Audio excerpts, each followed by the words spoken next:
work that out. Yeah, it's because you're dumb. No. Let me use this version of Windows before, that's why. Oh, is that streaming right? You really know what you're doing, don't you, bud? What are you? I'm recording it on OBS too. Hello. I've been saying like, oh, hello, nobody that's watching, but I think 12 people actually watched the last one, so maybe this does help people go to sleep. Hearing some doofus talking to himself. I'm messing. I'm still trying to work out OBS. I've actually got some stuff done today, but I have been mucking around a bit. I tried to post a couple of dumb videos to TikTok, and then one I recorded for 10 minutes about growing avocados, and then there was a lizard outside and I got distracted and tried to record that with a different phone. And then when I went later, I was like, oh yeah, I didn't post that video, and I posted it, and now I can't find it, and I wasted time trying to work that out. And try getting the camera out. I've still got a weird setup here. But see, the TV doesn't.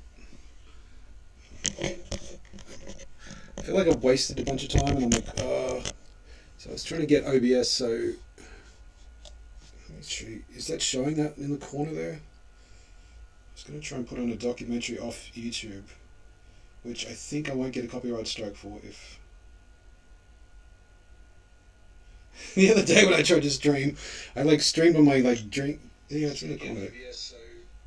Alright, I might hide that for now. Because I think if anyone watches this, they'll give it 30 seconds at the most. I don't even look at the proper analytics of YouTube stuff, but I don't think many people watched how long the last thing was. How do I hide this? So if anyone feels like an opinion, I'll do it in the first. If I push that button, yeah. I'll go and get the other phone. Bougie bitch. I bought a second phone. This is just a Xiaomi Redmi 10. It's getting old now. But I bought the 22. It's a 10. There's a 2022 version that I bought. That's sort of a better version of this. And the plan was this is my using phone, and I'm familiar with the other phone, so I'll get that and then teach myself to use VN or CapCut or Filmora or some sort of editing thing on a phone. But then I can't be precise with stuff on a phone. Anyway, with this PC that I bought specifically for streaming and video editing, and because I haven't bought a PC since 2016, blah blah blah. I've just downloaded DaVinci Resolve today, and I think I downloaded VN on this. So it's finally getting somewhere. I never used it. I think I mucked around on VN, but nobody really uses VN. Anyway, I'm going to stop making chap. I'll go and get this other, just in case anyone does give this how much time I've spent. 30 seconds a minute. Play a couple of songs that I made, and you can go, oh, that's terrible, or maybe put it on YouTube, meh.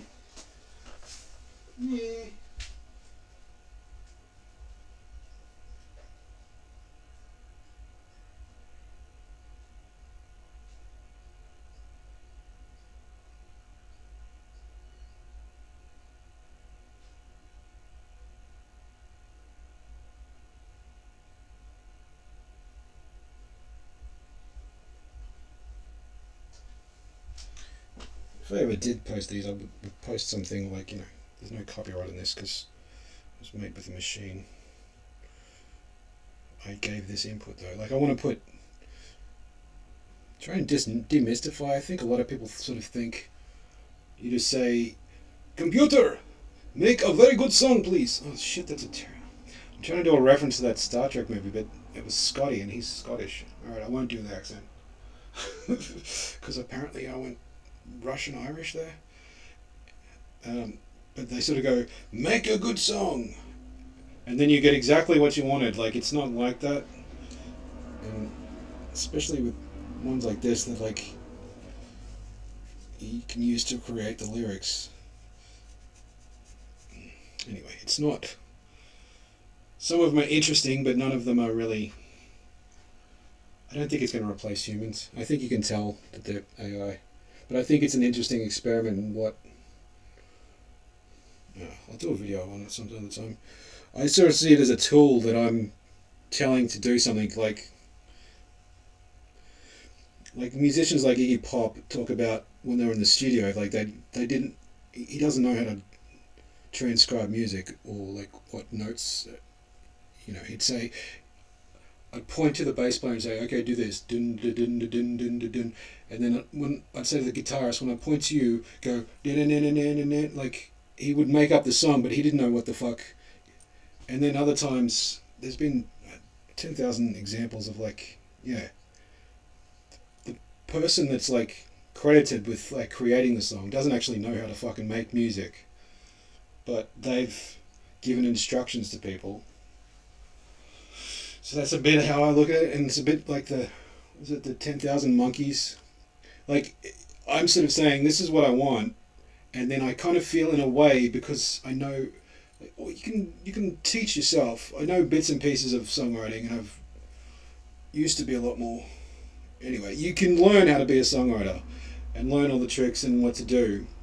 So I feel like if you have the kernel of an idea, you yourself could eventually make the same thing the AI did, like after 10,000 tries or whatever. You're going to make the same sort of thing, because it's creating something based off your idea. It's not just pulling an idea out of nowhere. You're sort of giving it, and especially with like I'm writing like 500 word, 500 character shit prompts, and like started getting to the point where I'm writing a bunch of lyrics, but I'm not finishing the song off. I'm like, this is what the idea is. You do something with it. Jesus Christ, nobody's watching this, and then if they did, they'd be like, God damn, shut up. I thought you were cleaning a room. Again, there's speakers somewhere, but I don't know where I put them. I'm not going to waste any more time. It's 3:30 in the afternoon. Should have been doing this morning.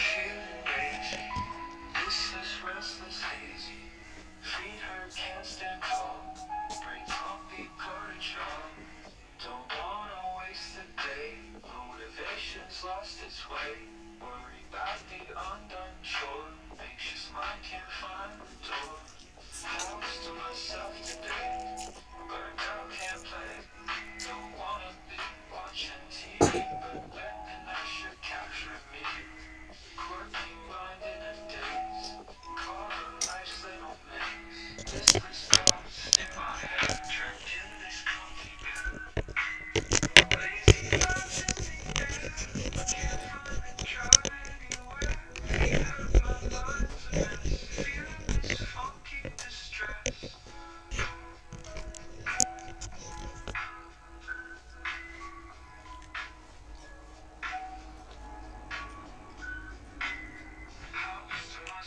I hadn't listened to this yet, sorry.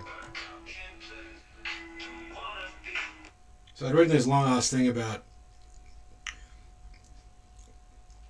like, I got plantar fasciitis and my feet are really fucking sore, but I want to get stuff done, but I'm really like, anyway.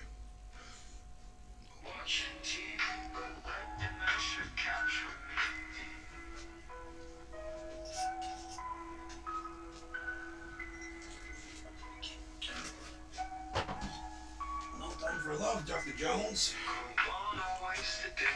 Motivation's lost its way, worry about the undone chore, anxious mind can't find the door, don't wanna waste a day. Motivation's lost its way, worry about the undone chore, anxious mind can't find the door. House to myself today, burnt out, can't play, don't wanna be watching TV, but let me know should capture me.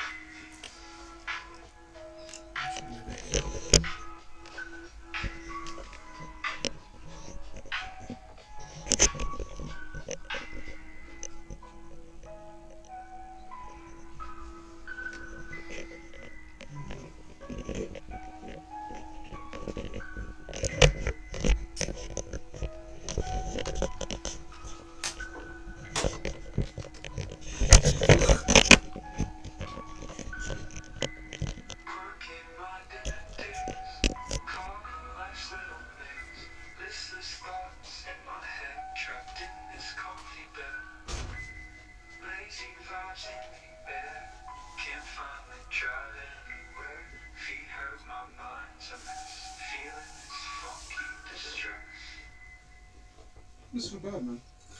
Well, what did it drop to me? Oh, yeah. Can't find the drive anywhere. You hurt my mind's a mess. It does this at the end because I say using cassette samples, so it does that little sampler bit sometimes.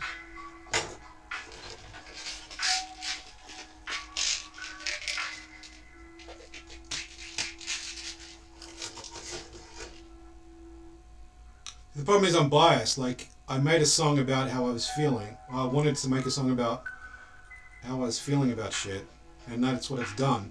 And I've described a style that I want to hear, and that's what it's done. So I'm like, oh yeah, that's not nice little background music or something. I could use that for.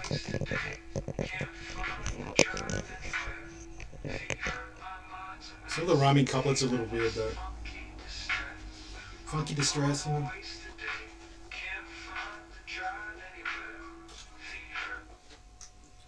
Fuck, what are you doing? See, then it just cuts off like.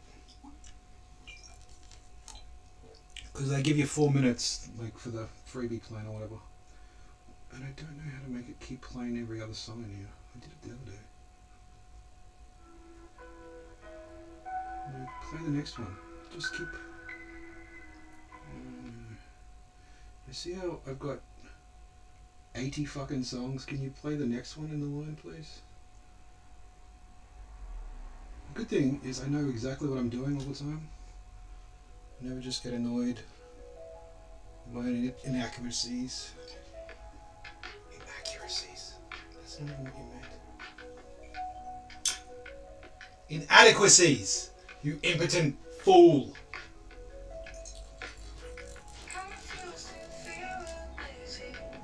Irony.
Okay, yeah. I have obviously no idea what I'm doing with OBS. I turned on some audio capture thing. I think it was doubling up the. I think it was like. Because I was trying to work out how to get the video to play in the corner. Because I was like, I'm going to watch this documentary on YouTube. I might as well put it in the corner and do like occasional commentary on it or something. But or that way like people can see like what's playing. Anyway, it was just a test, but I couldn't get it to work properly, and I think I put something with the audio. Let me just check if like how weird I sound now. Because if I'm gonna do this, I might as well do it like not quite as half-assed. Even if I could get to quarter-assed, that would be good. Oh, do it quarter-assed, son.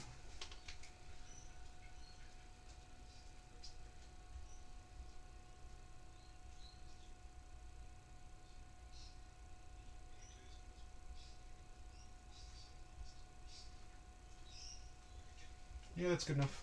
Okay. Minor technical difficulties.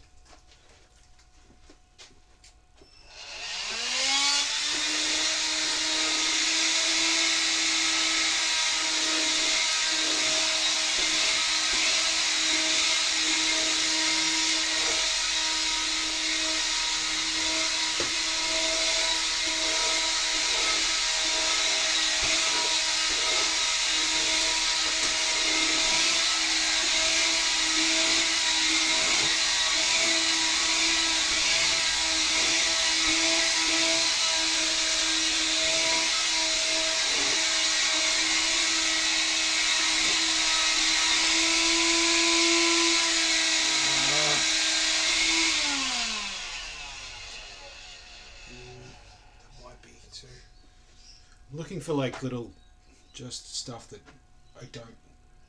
I'm looking for stuff I don't know what I'm looking for, you know what I mean? Like I think this is a tiny part off when I took apart my PlayStation controller that I spilled coffee on and it stopped working, and I thought I can fix that. And I did the inevitable thing of not being able to put it back together again, didn't I? Oh yeah. Oh no. So I don't know what I'm looking for, if that makes sense. But I'm not just gonna, because there's that much crap that I've like dropped on the floor, and there's piles of other shit everywhere. If you've never lived as a hoarder, like half the time you can't see the fucking floor, so you don't know what you've dropped. If you have dropped it, it's a very what is the term? Fucking stupid way to live? No, is that too? Ooh. Yeah. Sometimes I wonder if it's like a weird form of like self-abuse, because like, you know, it's not healthy to live this way, but you can't help yourself. I swear at times it does feel like you're doing it to yourself on purpose. Like, you know, screw you. Why should you be able to find anything that you're looking for?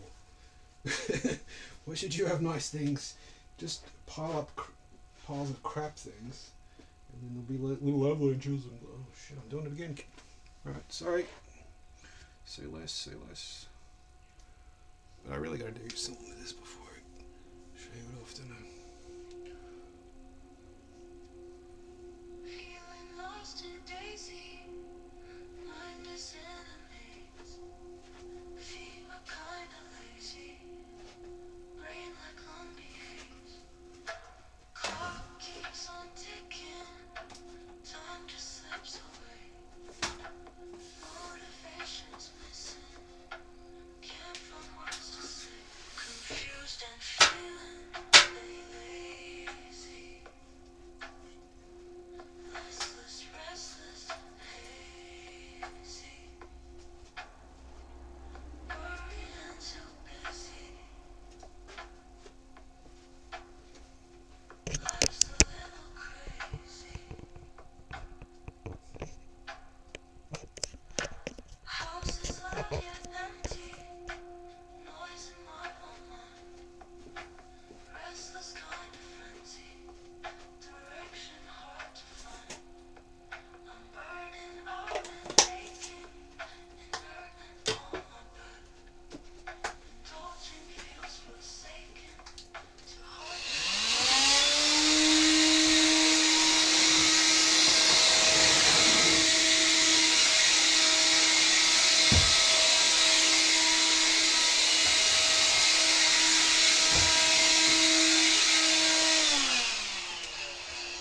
Holy, I've never cleaned this properly. life's a little crazy.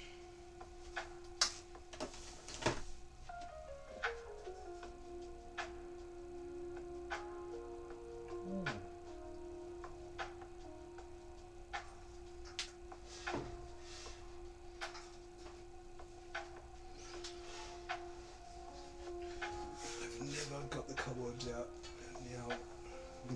embarrassed if I leave them. That's the problem. Once you start cleaning, you've got to be less of a slob.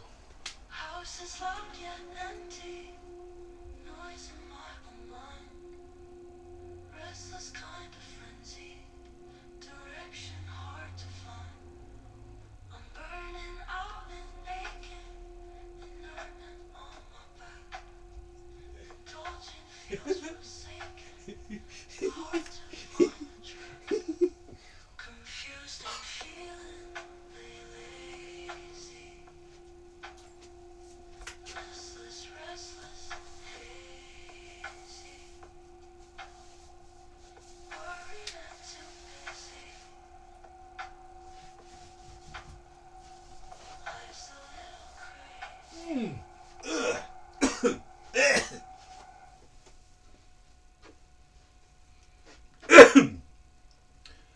I don't know. I think that's at least decent as background music. Maybe I should upload them.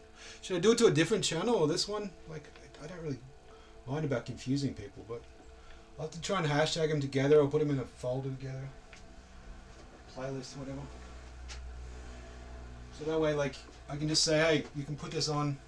I'm not going to copyright claim you, but I don't know what's going to happen with Suno, but I'm not putting any copyright claims on this, so feel free to use it as background music on the stream or something.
Well,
nice.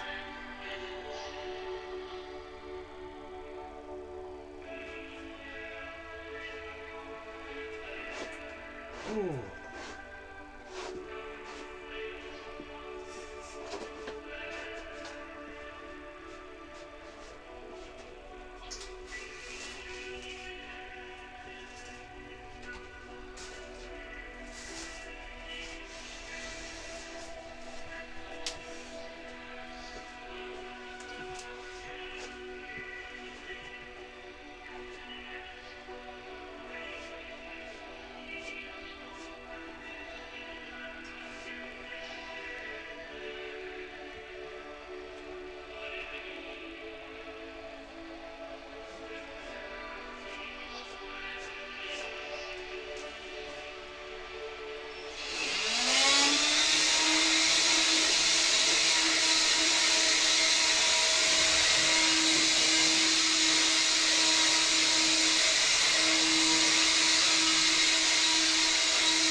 Screw.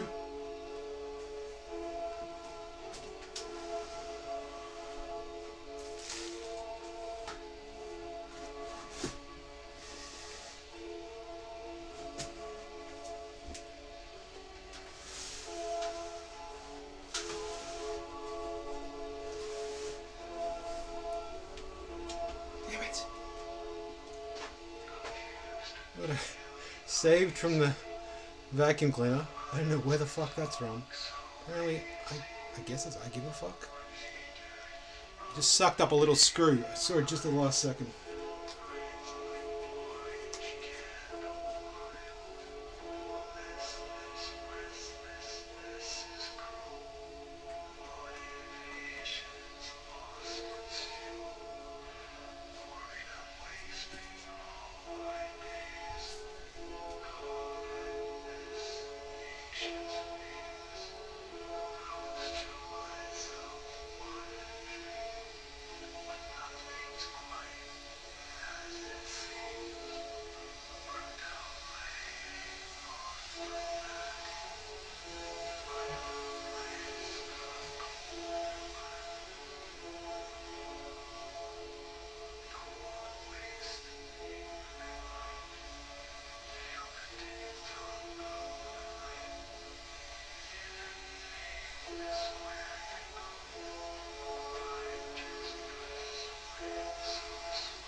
This one's nice and weird, bro. What the fuck is this?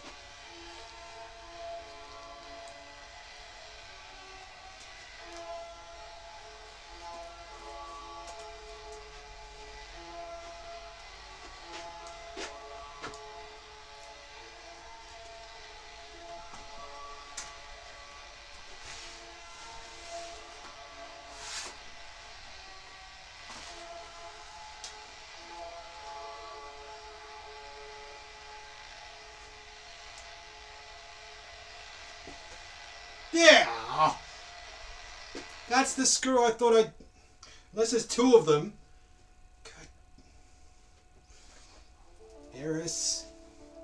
I swear it's a little black screw like that. So unless there's two of them, I just tipped all this out to search through for nothing. Typical.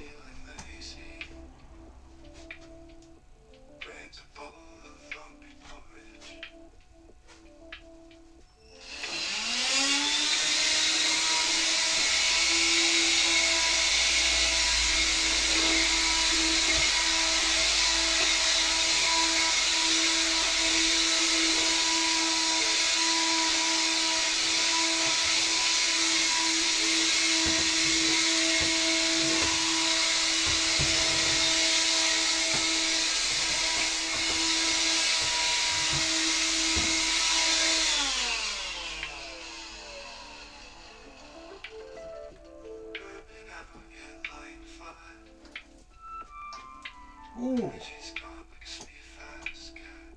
That doesn't make any sense. A sleep fast cat.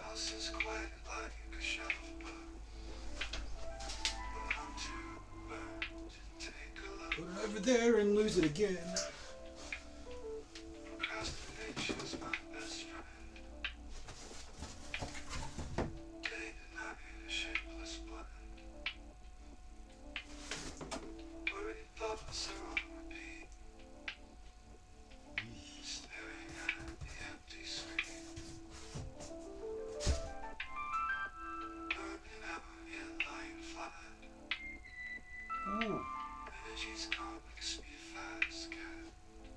That doesn't... The music's good.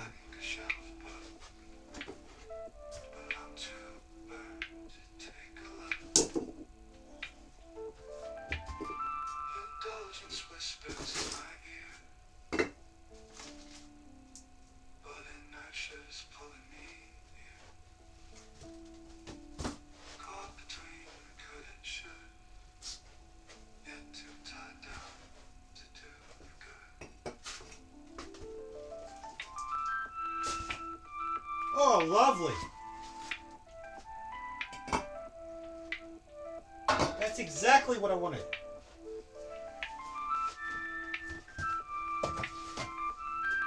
Oh, let's just be real. That's better than what I wanted.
That was my line. Sorry, it sounds so weird now.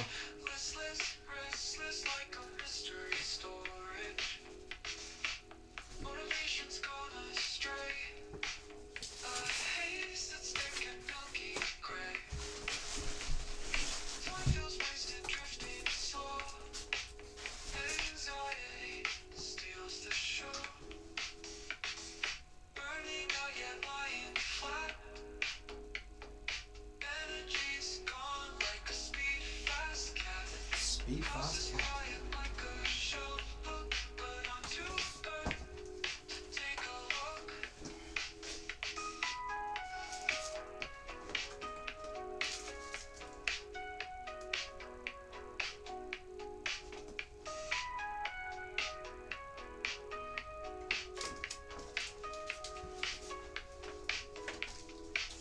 Procrastination's my best friend. Day and night, shade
I put the bed down first and then see how it's going to fit.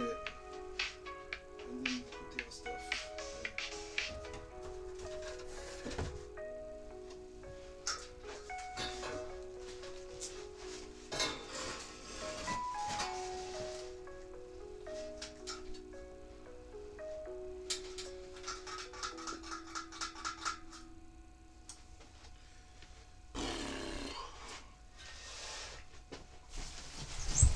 You're too fat to do this, you fatty fat.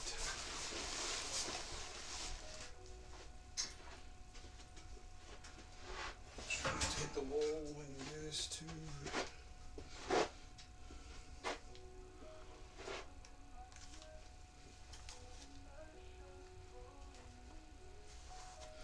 I might have to get a fan, man. It's winter heat wave where I live.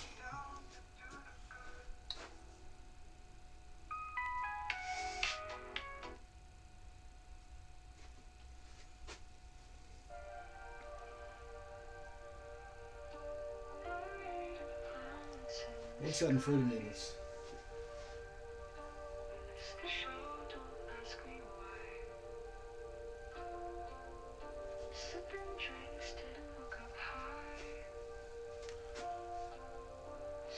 Imagine wherever you are at the end of winter, it's that 79 fell.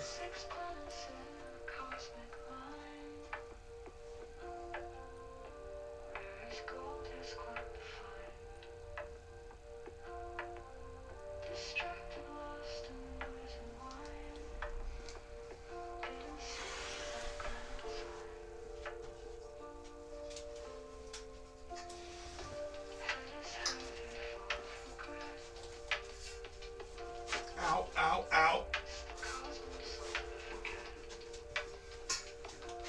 Ow, ow, ow. Ow.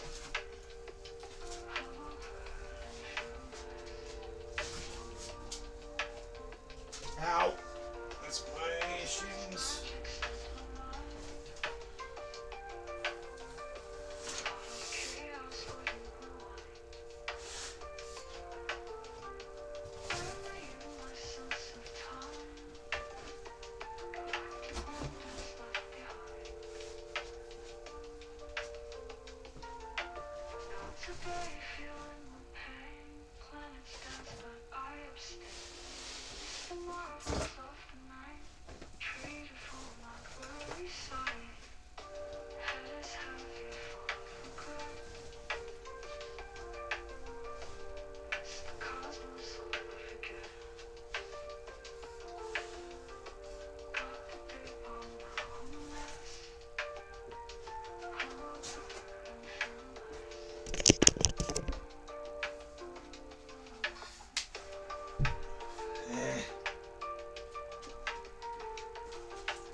I moved it originally because what the fuck? That makes no fucking sense then.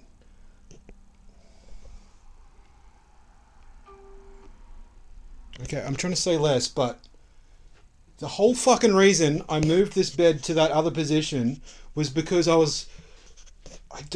what the fuck, man? This is so fucking bizarre to me now. I remembered not being able to open this door properly.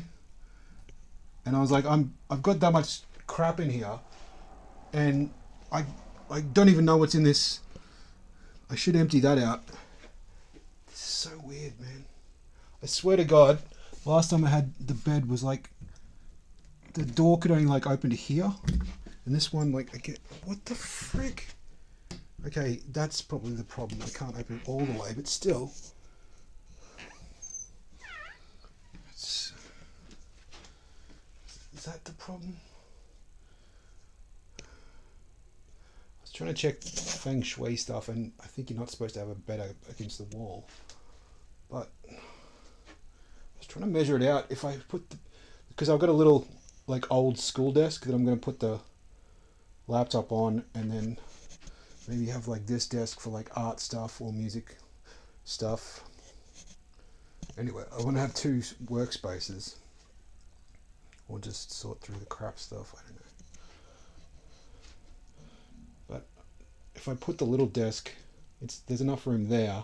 But if I put it there, this bed would be like here, I think, and then that would be restricting access to this desk, and still wouldn't be able to get in here. So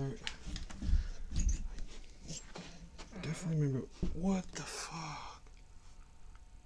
Maybe it was this door that I couldn't open at all. Like I thought I couldn't open it. I must have just had like. That is so close. That is ridiculous. But it's just not gonna. Nah, angle it. It's gonna go.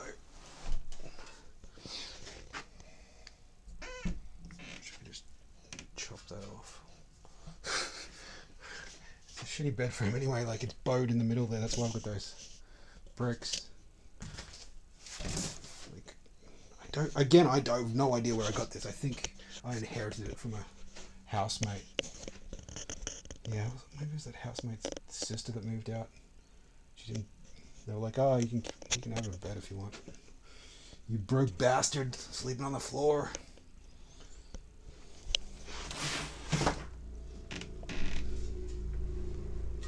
Must have been there. Somewhere along the line, it's I'm not going to bother videoing it, but so you can kind of see there, it's bowed, like it's, technically it's cracked or whatever, the metal. And as a quick solution, I'll do this later, I just chucked bricks down, so there was bricks sort of underneath it just in case. And of course, never got around to fixing it. Now it's like, if I do it now, that's time that I'm spending. You know, that's the problem with whatever the fuck I've got wrong with me. Like the dust thing, I was like, oh, alright, I should probably rescue that screw just in case I need it. But then it's like, okay, do I waste the whatever many minutes I'm going to spend picking through all this dust, or do I just chuck it like in a bag, or I chucked it in the sink? I was like, I'll sort that later. The problem is when you live with normal people, and I'll do that later, you really fucking mean it. But then that later can be like hours or weeks or months, or for me, years with some stuff. And the normal people are like, what the fuck are you doing? Fucking finish this thing up. And you're like, oh, I forgot to do that, because on the way to doing that, I had to like, you know, re-thread my shoelaces, or yeah, it's like just stuff. You're like, oh yeah, I should do that. You know, stay on track, whatever it is.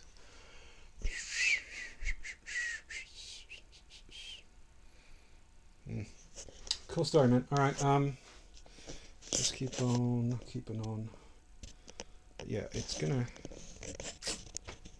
feels weird that I spent all that time thinking it was a better setup the other way, and now it just looks.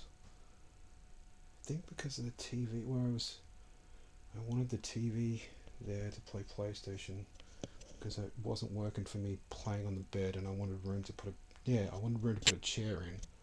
I couldn't work out how to sit, so I had that other table with this TV on it, and the PlayStation, and then I had the chair there and the bed there. But now I think I've probably got enough room with the chair there. Oh, okay, so I have the PlayStation there. I should probably before I move this, I might put some up, because you never know, I could get doxxed if you could see out my window. So I might put a sheet up. Look real fucking ghetto. I'm allowed to say that, aren't I? Ghetto was originally the Jew. It's a Yiddish word, isn't it? I didn't mean any offense. I just meant white trash is what I meant. I'll get some of that alfoil and put it up. You ever want to make it look like you're a fucking... it's a fucking drug house. Put the alfoil up on the windows.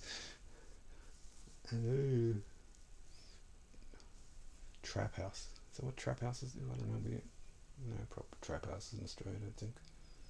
Baking soda! I got baking soda! No, really, it's just baking soda. I thought it would get rid of some of the smell, but I don't know if it's worked. Hard drives! I got hard drives! Oh, yeah, that's probably got hours and hours of content I've never uploaded. Korg Volters! Yeah. I tested that last week and it's just been sitting there ever since, that thing. PR133. Okay, cool, bro. Let's just keep on trying to say less, shall we? This is another dumb idea. Look at this. It's a Chemist Warehouse is a big, like, I think the Americans would call it a drugstore. It's a big, like, discount chemist thing in Australia. Like, you get, yeah. But these are like those alarm tags, and I started because on the expensive medicines they put them on the bottom of these, so the alarm will go off if you try and steal them. But I thought it would be funny to just, randomly put them on stuff and see if the alarm goes off, and call that performance art. So just put it on, like, I don't know, hide it on some other packaging, and then some poor bastard walks out, and you're like, oh. That's a bad break. That's not nice.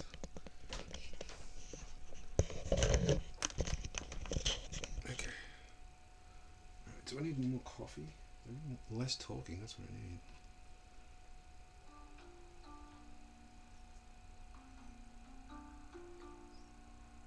Not that anyone cares, but this songs is about this songs. The other night there was supposed to be something called a parade of planets. 6 planets are aligning. I think it's still going on, depending which part of the world you're in. But I'd read it was happening on the 23rd, and then that night I had the house to myself and blah blah blah. I had a few too many drinks, which is actually unusual for me, and fell asleep early and missed the whole, like, didn't even look up at the sky. And I woke up and I didn't have a hangover, but I was just like butthurt about, I got the date wrong. I missed that thing that's supposed to be like once every whatever many years. And then I looked it up and the date is wrong. Like in Australia, it'll be on the 28th. You'll be able to see this parade of planets.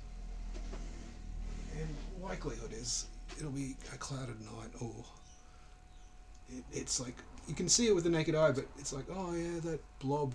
Okay, that's Saturn, is it? Okay. But I was trying to encapsulate the feeling of, like, you've still got that residual feeling of FOMO or post-FOMO regret. Like, oh, I missed out and I meant to do that. Oh, but now it turns out I was wrong. Oh, I've conflicted feelings. Yeah, that's the kind of shit I'm trying to make AI songs out of, apparently. Cool stories. You got so many cool stories, bro. Coffee. Shut up.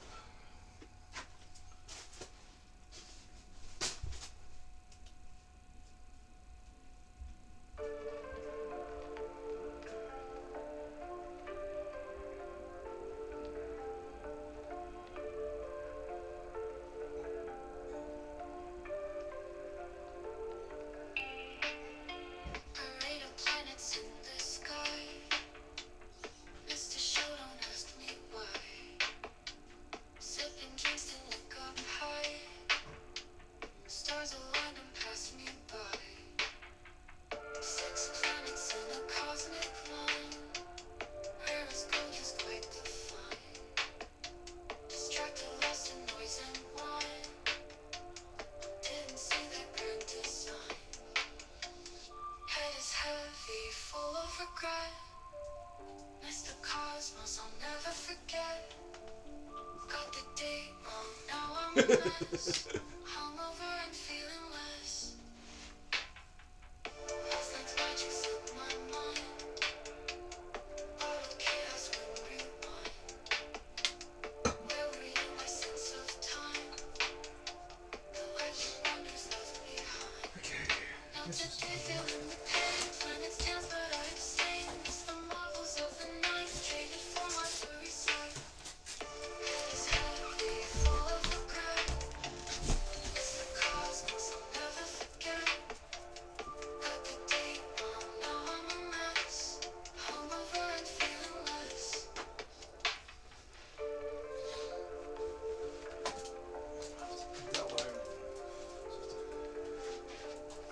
Too many PowerPoint in the fucking room. It's annoying.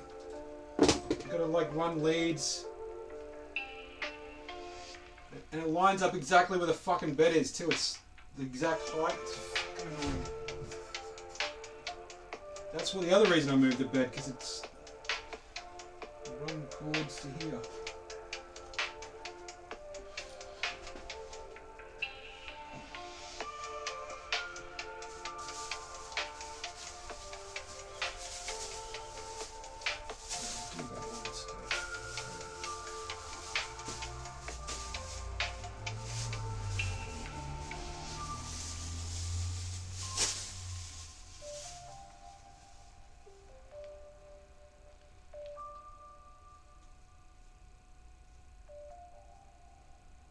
Container before.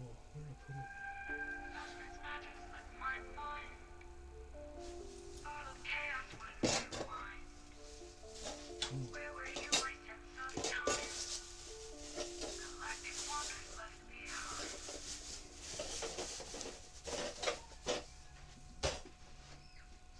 I suppose I should wipe that crap off the wall as well. And put something to buffer that. Okay, clean up first and then we'll do that.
This door's broken. I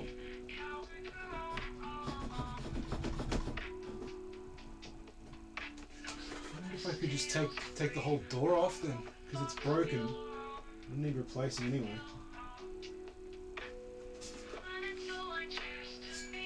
Like the whole bottom of it's come loose.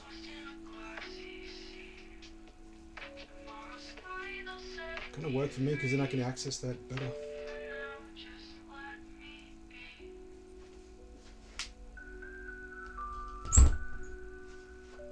It bows out now when it closes.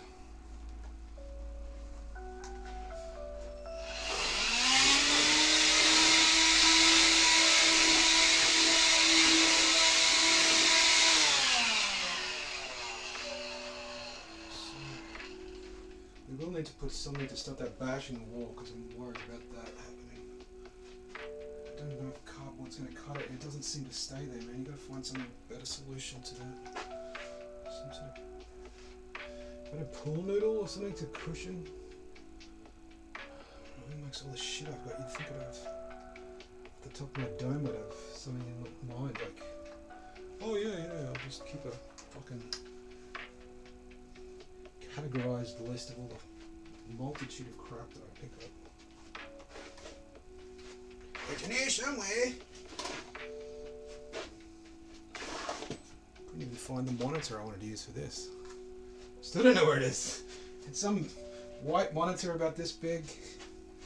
Got about 15 different inputs. It was some funky thing that looked like someone must have imported it themselves from Japan.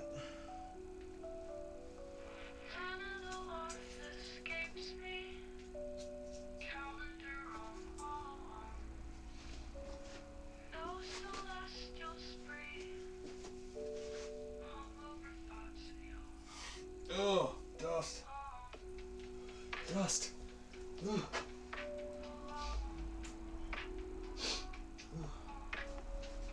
Ah, fucking hell. Irony of someone being a hoarder and having sinuses that go bad for dust.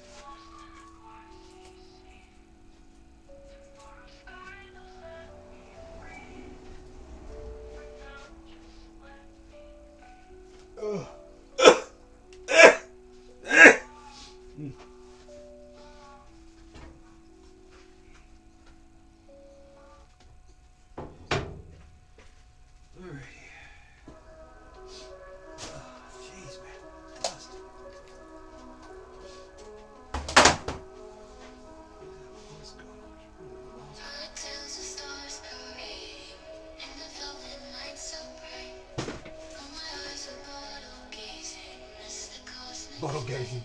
That's nice. 6 planets in formation, rare sights in the heavens span, yet in cosmic contemplation, which shows the clink instead.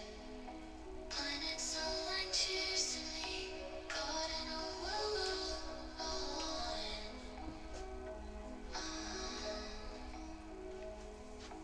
Miss the story symphony, chasing the bottom line. Woke up with dawn regretting, windows shut, shadows cast. The universe kept beckoning, I let it slip right past. Then a laugh escapes me, I wonder I'm all alone. No celestial speak, hungover thoughts feel wrong. Planets align, cheers to me, caught in a whirlpool.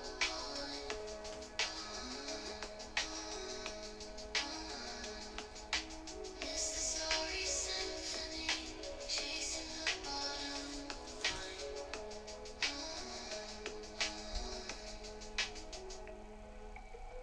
Woke up a public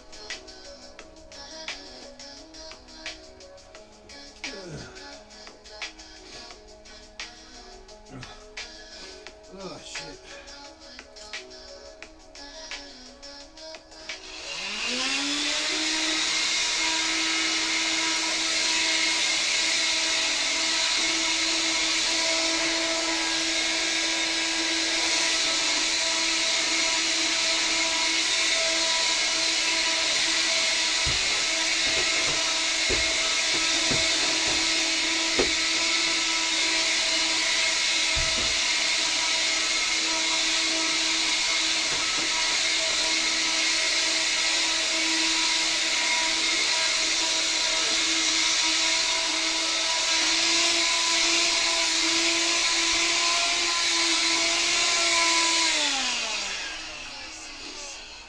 Jeez.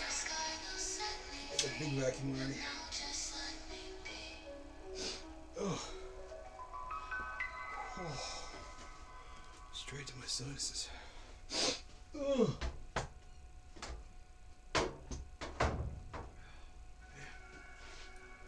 Oh.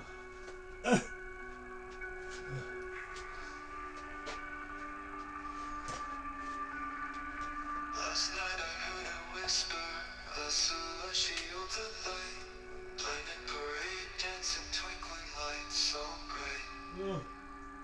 I forgot to glance up, stars faded out of sight, lost in the bottom of the glass, comfy in the night. It told me 6 planets in a row, rare as gold, heaven's story written, ancient tales they told. But deep in my dream, lost control, the whole swallow noise like medicine.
So much dust get up your nose. What the frick is this dust on my nose?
You should just get a new curtain, doofus.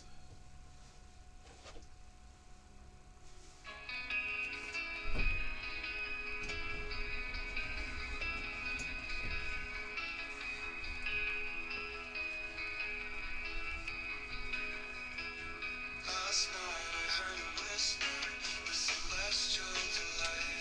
Planet parade, dancing twinkling lights so bright.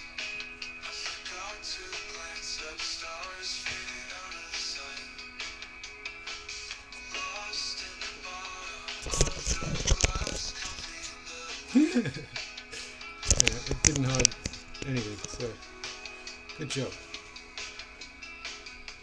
It's only 6 planets in a row, rare as gold. Oh, Heaven's story written, ancient tales they told. Deep in my drink, lost control, no hold. Swallowed noise like medicine, secrets stay untold. Up in the sky, rare dance, missed my chance. Eyes down, not a glance, lost in a trance. Moments slipped away in a hazy circumstance. Planet alignment, fates are left romance. With my head, heavy thoughts full of ache. Regret shadows linger, voices at stake. Missed out on rarity. Life's fleeting take. Date mistake, no hungover heart had to break. Flip the page, regret carried by windsong. Drifting through my haze, the feels of day long. Found a fall line, I got the date wrong. Lost the star show, still life's moving on.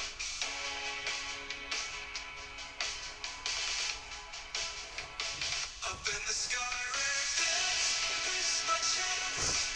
Eyes down, not a glance, lost in a trance.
decided I'm going to buy a new carpet when I move out.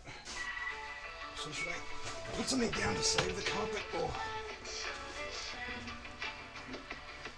see these legs aren't made for carpet.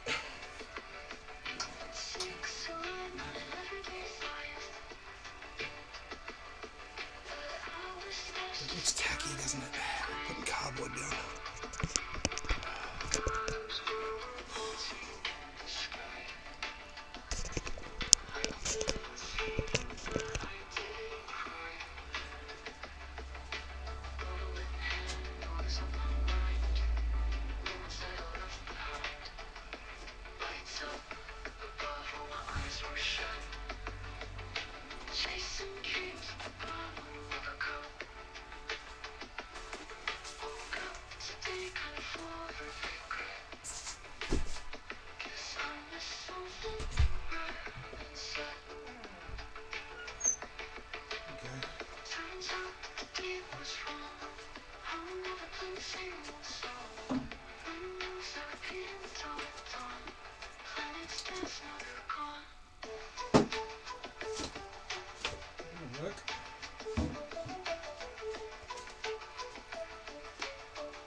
Sort of works, I guess.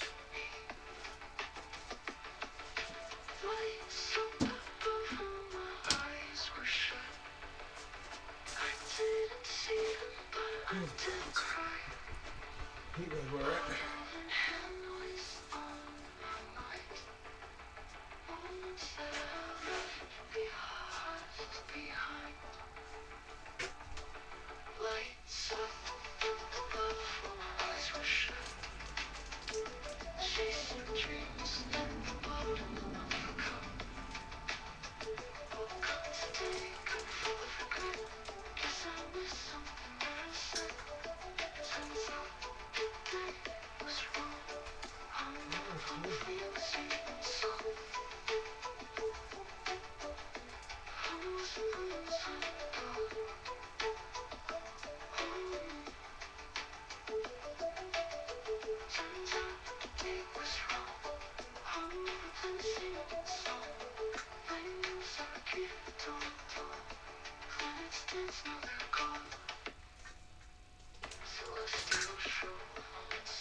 Maybe I should sort through like these drawers before I bring stuff in.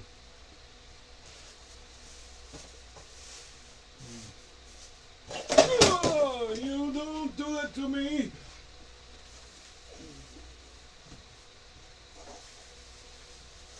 You see what God is dittos, man.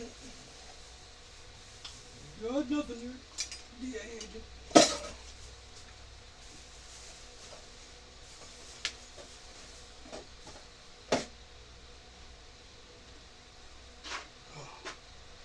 So much dust on my nose. Oh man, it's hot. Like going for a cold shower. Let's see if we can get this.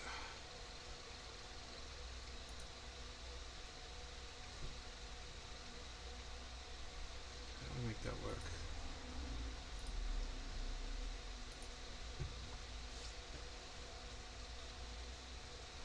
You see that? In a decaying society, art must be truthful.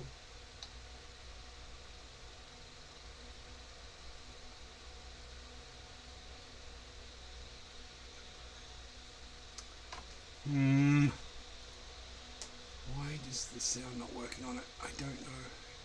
Before I couldn't get a picture, I could get the sound, and now I can't. Deadly riots over the government's plan to avoid defaulting on its loans. Is that the unemployment keeps rising, and it has to keep rising just because you have an excess supply of goods, which is this is all borrowed money that our and that kids debt is owned by banks in other countries.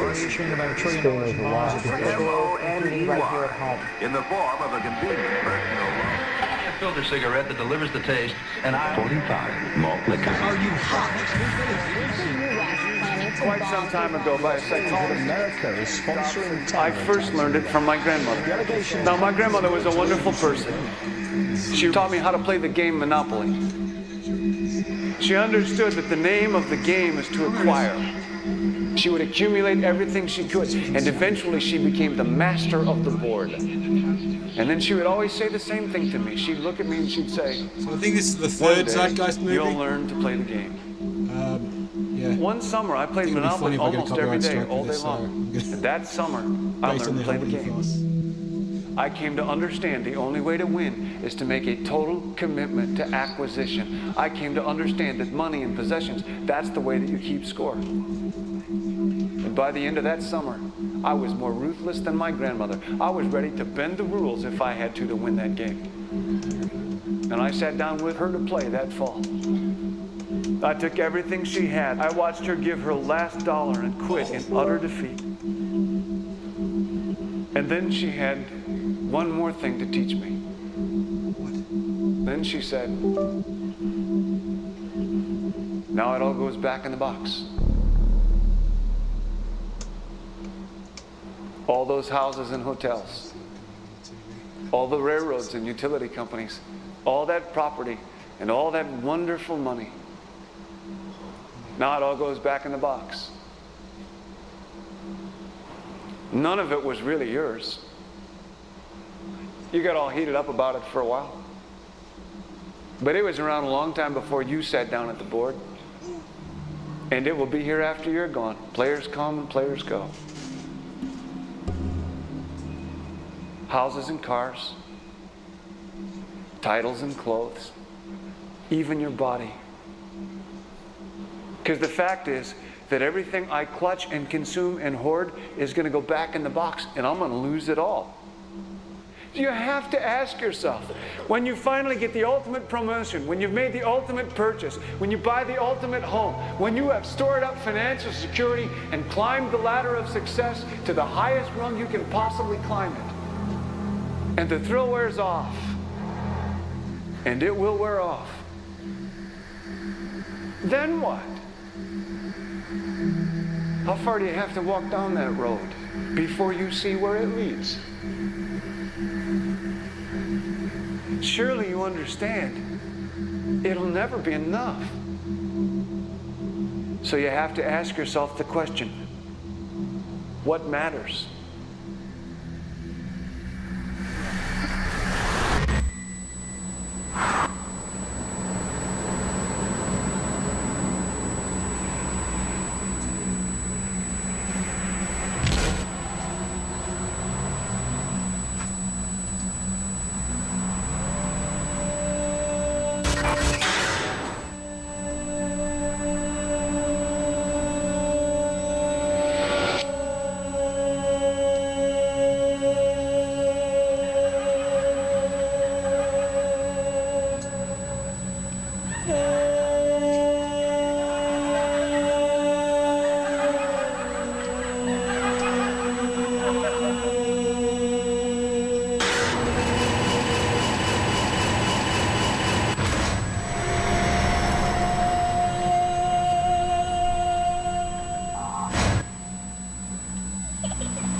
When I was a young man, growing up in New York City, I refused to pledge allegiance to the flag.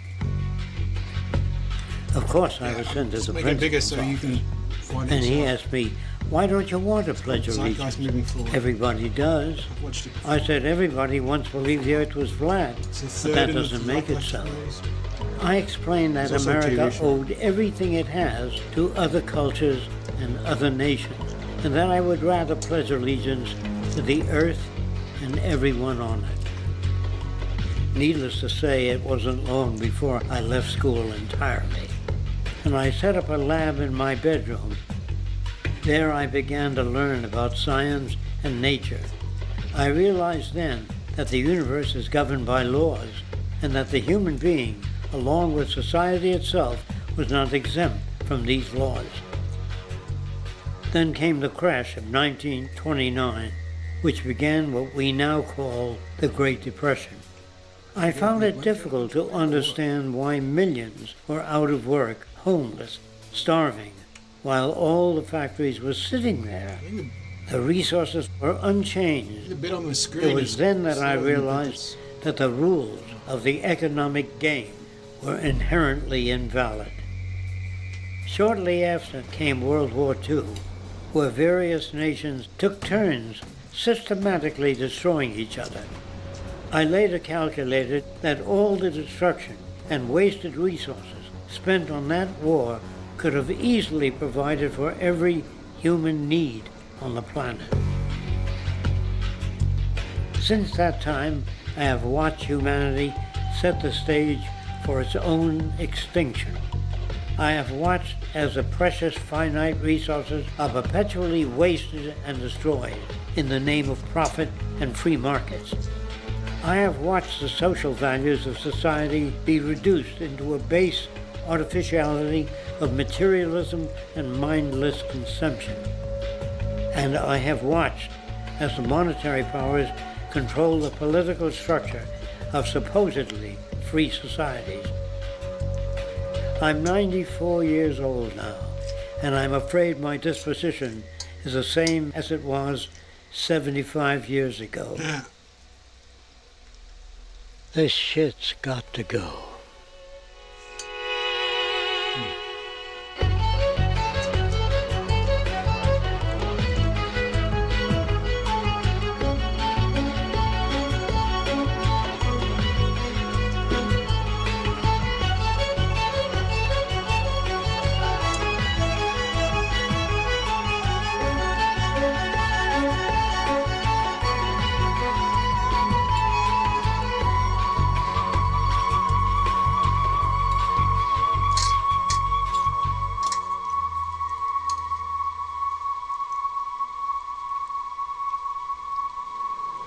So you're a scientist, and somewhere along the way, hammered into your head is the inevitable nature versus nurture, and that's at least up there with Coke versus Pepsi or Greeks versus Trojans.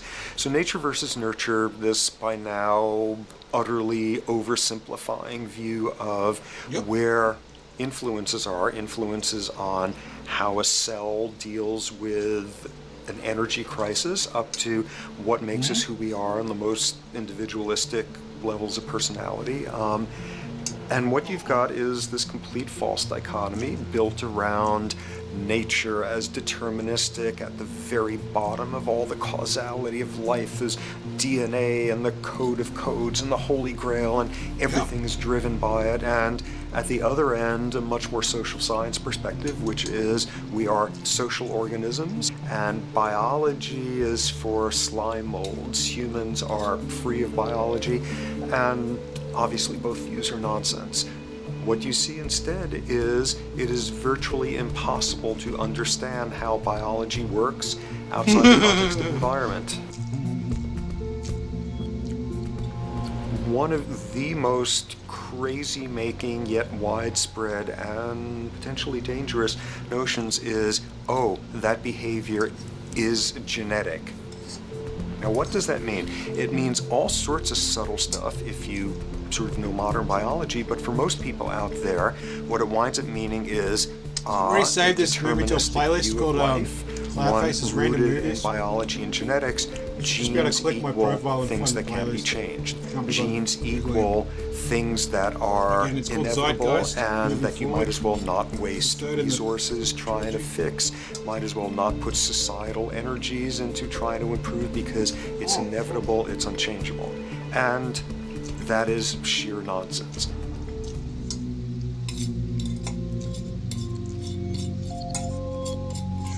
It is widely thought that conditions like ADHD are genetically programmed, conditions like schizophrenia are genetically programmed. The truth is the opposite. Nothing is genetically programmed. They're very rare diseases. I mean, a small handful, extremely sparsely represented in the population that are truly genetically determined. Most complex conditions might have a predisposition that is a genetic component, but a predisposition is not the same as a predetermination. The whole search for the source of diseases in the genome was doomed to failure before anybody even thought of it, because most diseases are not genetically predetermined. Heart disease, cancer, strokes, rheumatoid conditions, autoimmune conditions in general, mental health conditions, addictions, these are none of them genetically determined. Breast cancer, for example, out of 100 women with breast cancer, only 7 will carry the breast cancer genes. 93 do not. And out of 100 women who do have the genes, not all of them will get cancer.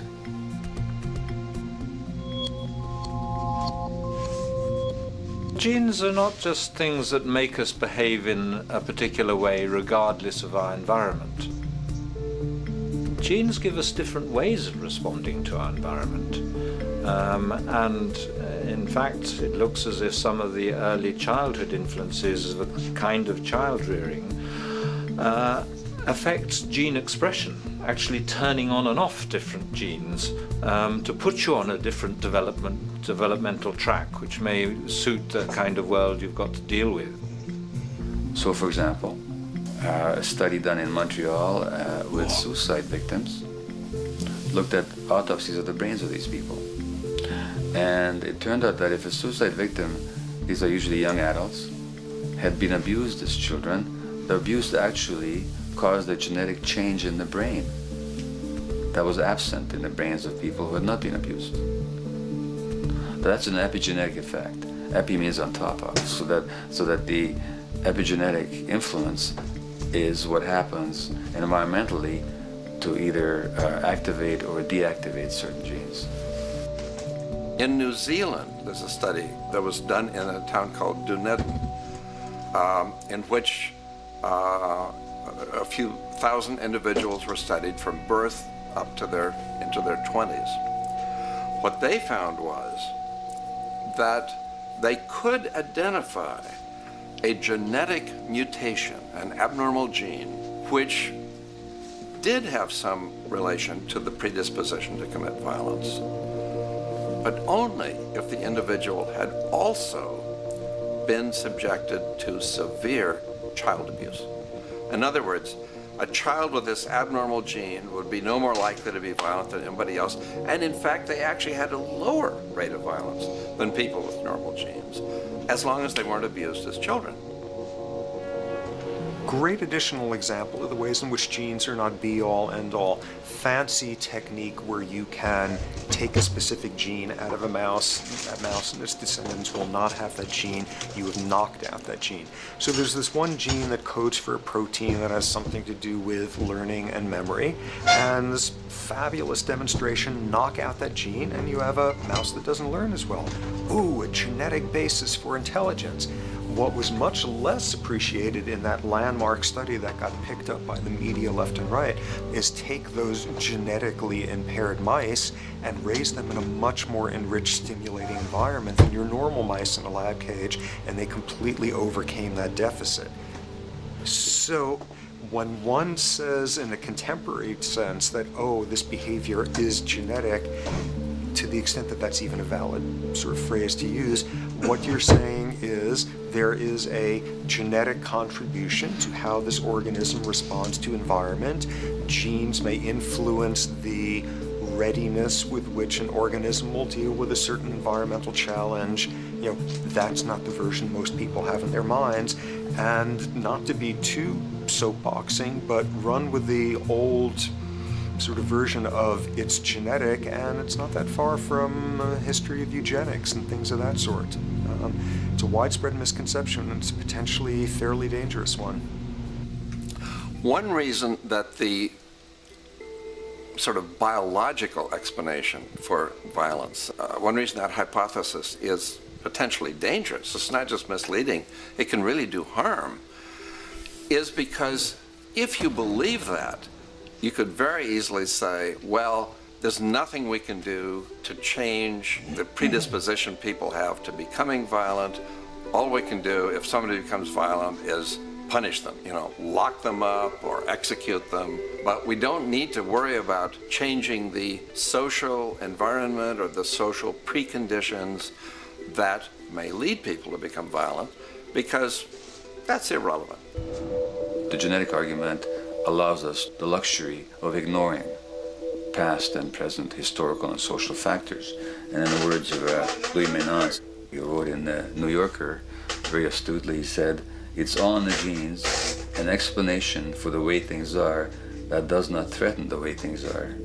Why should someone feel unhappy or engage in antisocial behavior when that person is living in the freest and most prosperous nation on earth? It can't be the system.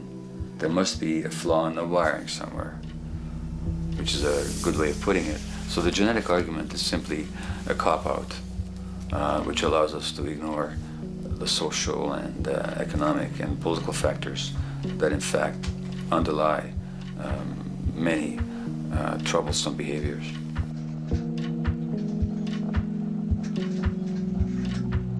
Addictions are usually considered to be a drug-related issue, but looking at it more broadly, I define addiction as any behavior that is associated with craving, with temporary relief, and with long-term negative consequences, along with an impairment of control over it, so that the person wishes to give it up or promises to do so, but can't follow through. And when you understand that, then you can see that there are many more addictions than simply those related to drugs. So there's workaholism, there's addiction to shopping, to the internet, to video games.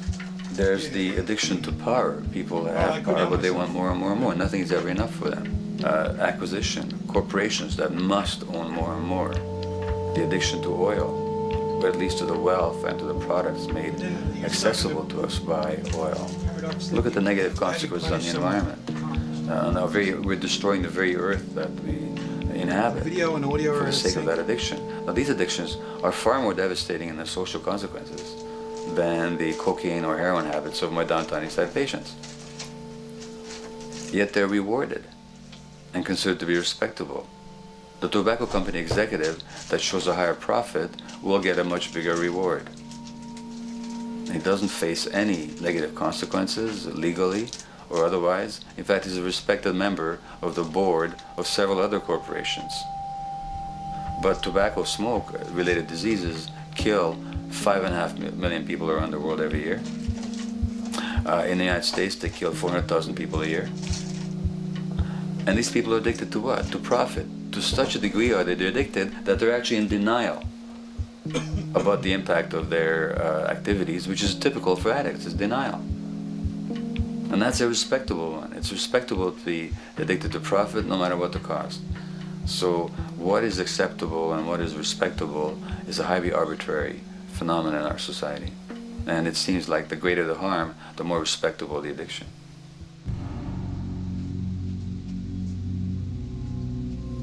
There's a general myth that drugs in themselves are addictive. In fact, the war on drugs is predicated on the idea that if you interdict the sources of drugs, you can deal with addiction that way. Now, if we understand addiction in a broader sense, we see that nothing in itself is addictive. No substance, no drug is by itself addictive, and no behavior is by itself addictive. Many people can go shopping without becoming shopaholics. Not everybody becomes a food addict. Not everyone who drinks a glass of wine becomes an alcoholic. So the real issue is what makes people susceptible, because it's the combination of a susceptible individual and the potentially addictive substance or behavior that actually then makes for full flowering of addiction. In short, it's not the drug that's addictive, it's the question of the susceptibility of the individual to being addicted to a particular substance or behavior. If we wish to understand what then makes some people susceptible, we actually have to look at their life experience. The old idea, although it's old, but it's still broadly held, that addictions are due to some genetic cause is simply scientifically untenable. What the case is actually is that certain life experiences make people susceptible. Life experiences that not only shape the person's personality and psychological needs, but also their very brains in certain ways. And that process begins in utero.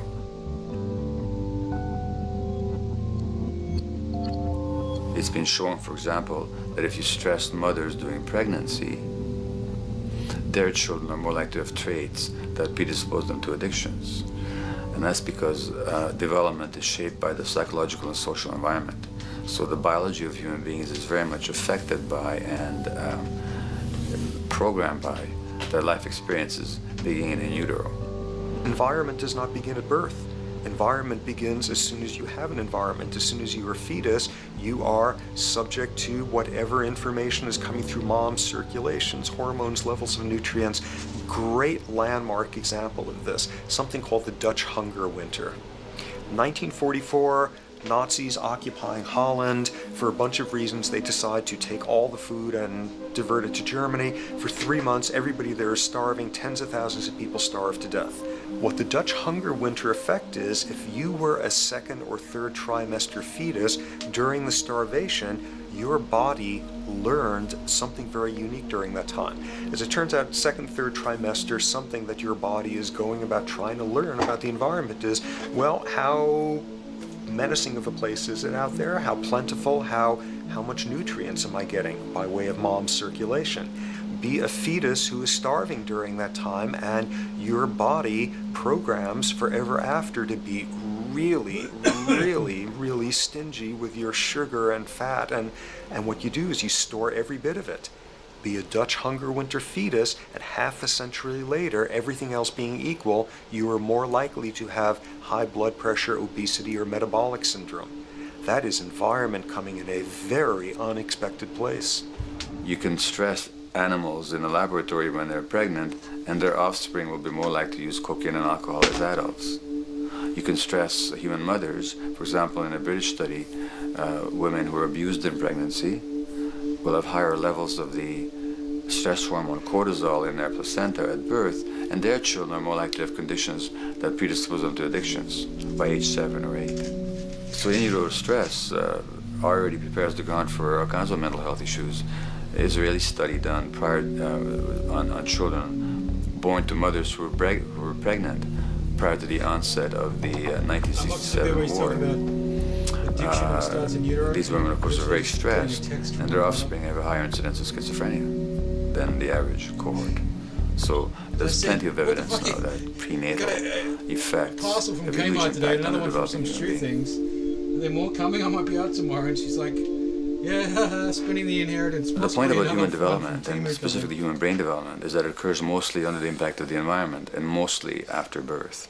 Now, if you compare us to a horse, which can run on the first day of life, we see that we are very undeveloped. We can't muster that much neurological coordination, balance, muscle strength, visual acuity until a year and a half, 2 years. And that's because the brain development that in the horse happens in the safety of the womb, in a human being has to happen after birth. And that has to do with simple evolutionary logic. As the head gets larger, which is what makes us into human beings, the burgeoning of the forebrain is what creates the human species, actually. At the same time, we walk on two legs, so our pelvis narrows to accommodate that. So now we have a narrower pelvis, a larger head. Bingo, we have to be born prematurely. And that means that the brain development that in other animals occurs in utero, in us, occurs after birth. And much of that under the impact of the environment.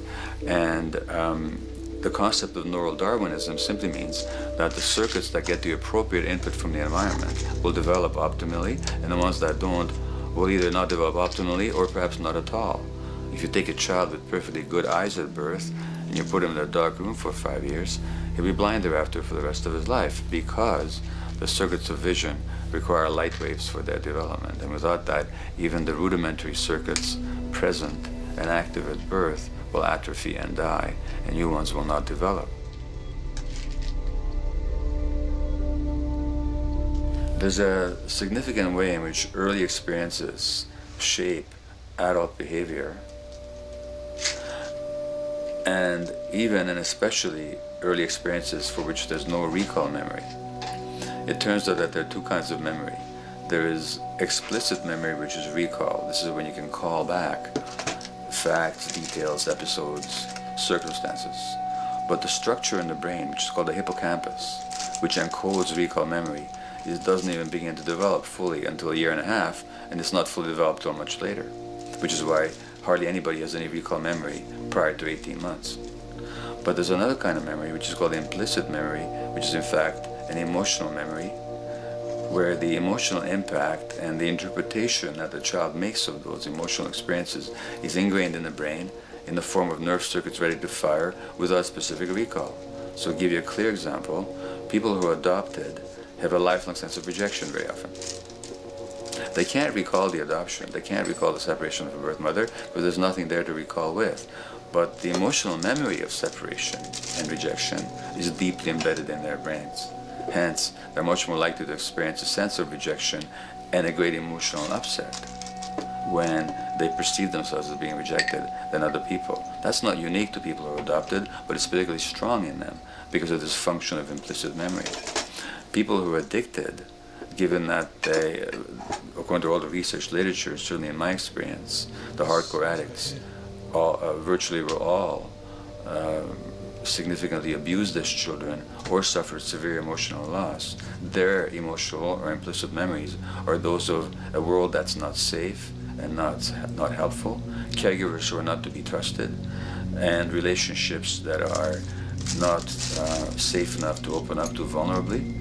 And hence their responses tend to be to keep themselves separate from really intimate relationships, not to trust caregivers, doctors and other people who are trying to help them, and generally see the world as an unsafe place.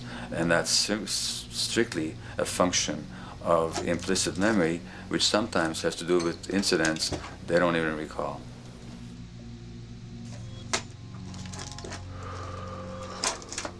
Infants who are born premature are often in incubators and various types of gadgetry and machinery for weeks and perhaps months.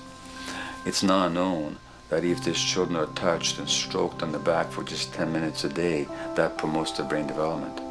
So human touch is essential for development. And in fact, infants who are never picked up will actually die. That's how much of a fundamental need being held is to human beings. In our society, there's an unfortunate tendency to tell parents not to pick up their kids, not to hold them, not to pick up babies who are crying for fear of spoiling them, or to encourage them to sleep through the night. You don't pick them up, which is just the opposite of what the child needs. And these children might go back to sleep because they give up and their brains just shut down as a way of defending against the vulnerability of being abandoned really by their parents. But their implicit memories will be that of a world that doesn't give a damn. A lot of these differences are structured very early in life. In a way, if you like, the parental experience of adversity, how tough life is or how easy it is passed on to children. whether through maternal depression or parents being bad-tempered with their kids because they've had a hard day or just being too tired at the end of the day. And these have very powerful effects, programming children's development, which we know a lot about now. But that's early sensitivity isn't just an evolutionary mistake. It exists again in many different species. Even seedlings, there's an early adaptive process to the kind of environment they're growing up in. But for humans, the adaptation is to the quality of social relations. Or both. And so early life, how nurturing or how much conflict, how much attention you get, is a taster of the kind of world you may be growing up in. Are you growing up in a world where you have to fight for what you can get, watch your back, fend for yourself, learn not to trust others? Or are you growing up in a society where you depend on reciprocity, mutuality, cooperation, where empathy is important, where your security depends on good relations with other people? And that needs a very different emotional and cognitive development. And that's what the early sensitivity is about. And parenting is almost, quite unconsciously, a system for passing on that experience to children of the kind of world they're in. The great British child psychiatrist D.W. Winnicott said that fundamentally two things can go wrong in childhood. One is when things happen that shouldn't happen, and then things that should happen but don't. And the first category is the traumatic and abusive and abandonment experiences of my downtown East Side patients and of many addicts. That's what shouldn't happen but did. But then there is the non-stressed, attuned, non-distracted attention of the parent that every child needs, that very often children don't get. They're not abused, they're not neglected, and they're not traumatized. But what should happen, the presence of the emotionally available, nurturing parent, just is not available to them because of the stresses in our society and the parenting environment. And the psychologist Alan Shore calls that proximal abandonment, when the parent is physically present but emotionally absent. I have spent roughly the last 40 years of my life working with the most violent people our society produces, murderers, rapists, and so on, in an attempt to understand what causes this violence. I discovered that the most violent of the criminals in our prisons had themselves been victims of a degree of child abuse that was beyond the scale of what I ever thought of applying the term child abuse to. I had no idea of the depth of the depravity with which children in our society are all too often treated. The most violent people I saw were themselves the survivors of their own attempted murder, often at the hands of their parents or other people in their social environment, or were the survivors of family members who'd been killed, their closest family members, by other people. The Buddha argued that everything depends on everything else. He says the one contains the many and the many contains the one. That you can't understand anything in isolation from its environment. The leaf contains the sun, the sky, and the earth, obviously. This has not been shown to be true, of course, all around, and specifically when it comes to human development. The modern scientific term for it is the biopsychosocial nature of human development, which says that the biology of human beings depends very much on their interaction with the social and psychological environment.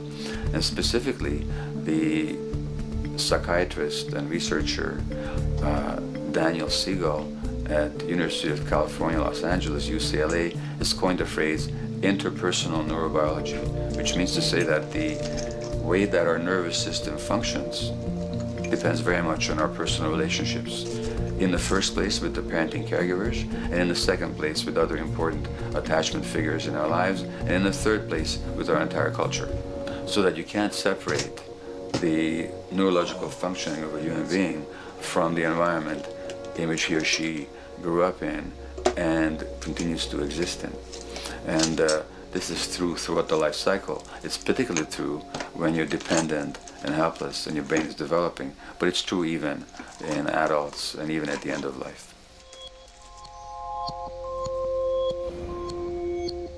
Human beings have lived in almost every kind of society, from the most egalitarian, hunting and gathering societies seem to have been very egalitarian, for instance, based on food sharing, gift exchange.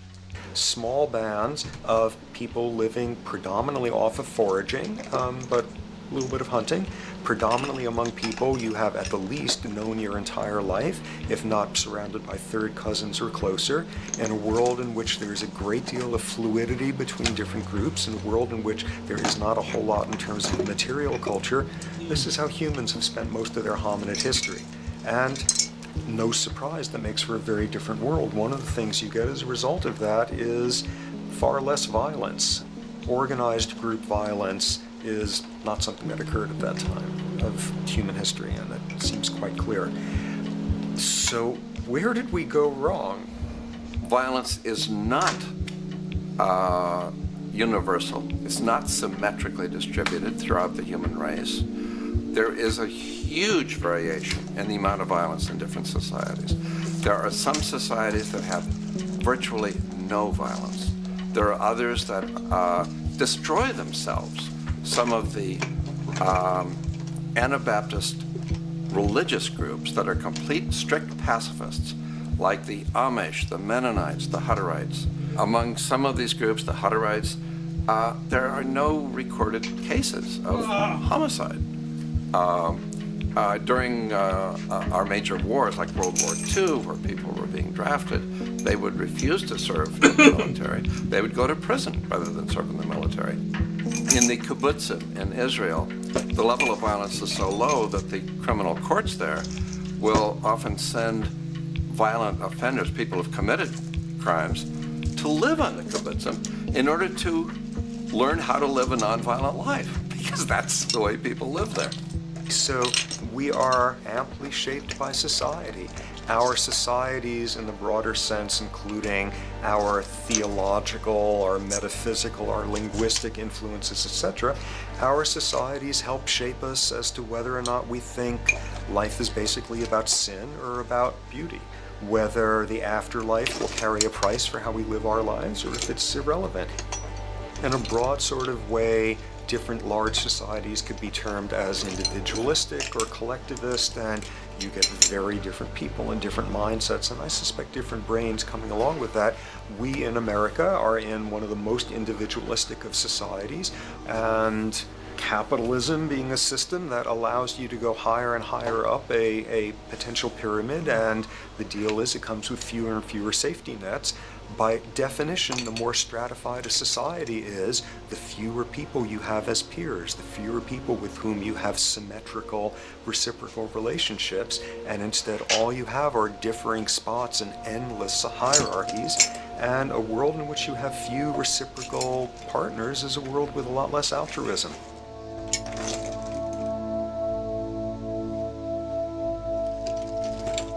Alright, so this brings us to a total impossible juncture, which is to try to make sense in perspective of science as to what the nature is of human nature. You know, on a certain level, the nature of our nature is not to be particularly constrained by our nature. We come up with more social variability than any species out there, more systems of belief, of styles of family structures, of ways of raising children. The capacity for variety that we have is extraordinary. In a society which is predicated on competition and really very often the ruthless exploitation of one human being by another, the profiteering of other people's problems, and very often the creation of problems for the purpose of profiteering, the ruling ideology will very often justify that behavior by appeals to some fundamental and unalterable human nature. So the myth in our society is that people are competitive by nature, and that they're individualistic, and that they're selfish. The real reality is quite the opposite. We have certain human needs. The only way that you can talk about human nature concretely is by recognizing that there's certain human needs. We have a human need for companionship and for close contact, to be loved, to be attached to be accepted, to be seen, to be received for who we are. If those needs are met, we develop into people who are compassionate and cooperative and who have empathy for other people. So the opposite that we often see in our society is in fact the distortion of human nature, precisely because so few people have their needs met. So yes, you can talk about a human nature, but only in the sense of basic human needs that are instinctively evoked, or I should say certain human needs that lead to certain traits if they are met, and a different set of traits if they're denied. So, when we recognize the fact that the human organism, which has a great deal of adaptive flexibility, allowing us to survive in many different conditions, is also rigidly programmed for certain environmental requirements or human needs, a social imperative begins to emerge. Just as our bodies require physical nutrients, the human brain demands positive forms of environmental stimulus at all stages of development, while also needing to be protected from other negative forms of stimulus. And if things that should happen do not, or if things that shouldn't happen do, it is now apparent that the door can be opened for not only a cascade of mental and physical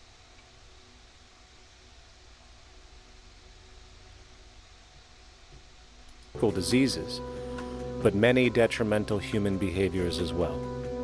So as we turn our perspective now outward and take account for the state of affairs today, we must ask the question, is the condition we have created in the modern world actually supporting our health? Is the bed...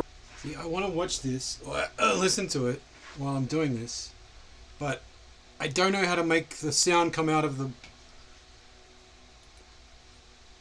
computer, you know? It's playing through OBS, but I don't know how to make the sound come out of OBS. So I'm listening to my own fucking stream on a phone, but that means I've got to keep holding it because I'm a doofus. So it's an audio output capture. What am I looking at here? Okay, that's paused now. There's nothing there on audio output capture. But if it was audio in before, it was like doubling up with the sound.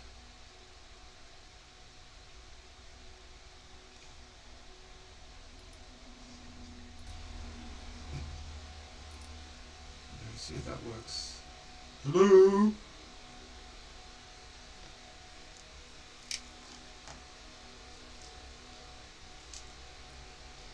What a messy string.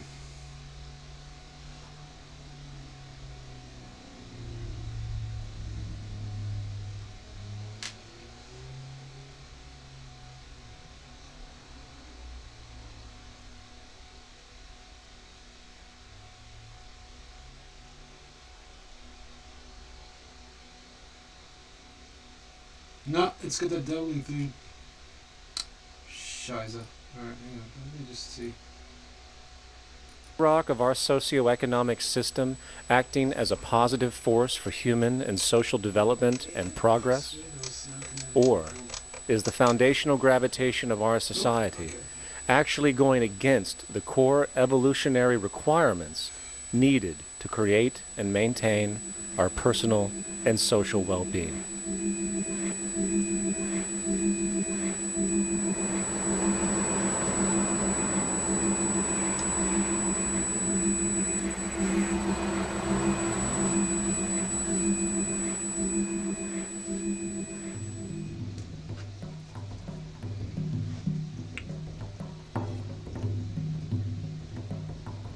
So one might ask, where did this all begin? What we have today, really a world in a state of cumulative collapse.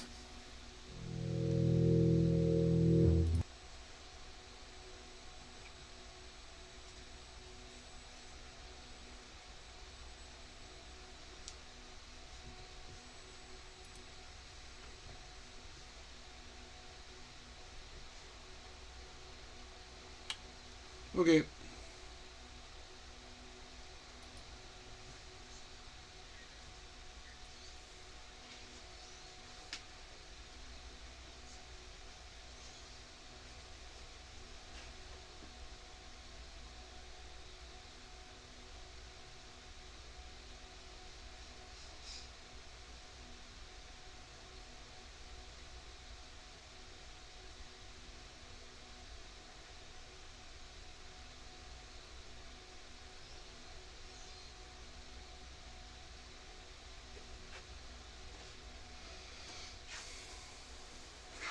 So I'm just going to put it on my phone. I don't know if you could hear it.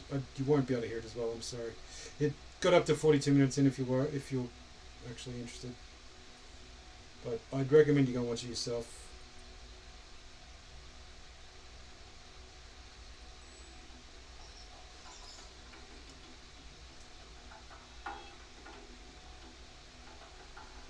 So one might ask, where did this all begin? What we have today, really a world in a state of cumulative collapse. I'm going to wipe these off. They got crud on them. You again started with John Locke. And John Locke introduces property. And he has three provisos for just private right and property. And the three provisos are that there must be enough left over for others, and that you must not let it spoil, and that you, most of all, must mix your labor with it. It seems justified. You mix your labor with the world, then you're entitled to the product, and as long as there's enough left over for others, and as long as it doesn't Jaw thing? I've got the jaw thing. go to waste, that's okay. We spent a long time This with hurts. this famous treatise of government, Is that and called it's since been the TMJ or something? for Fuck. economic and political and legal understanding is still a classic text of study.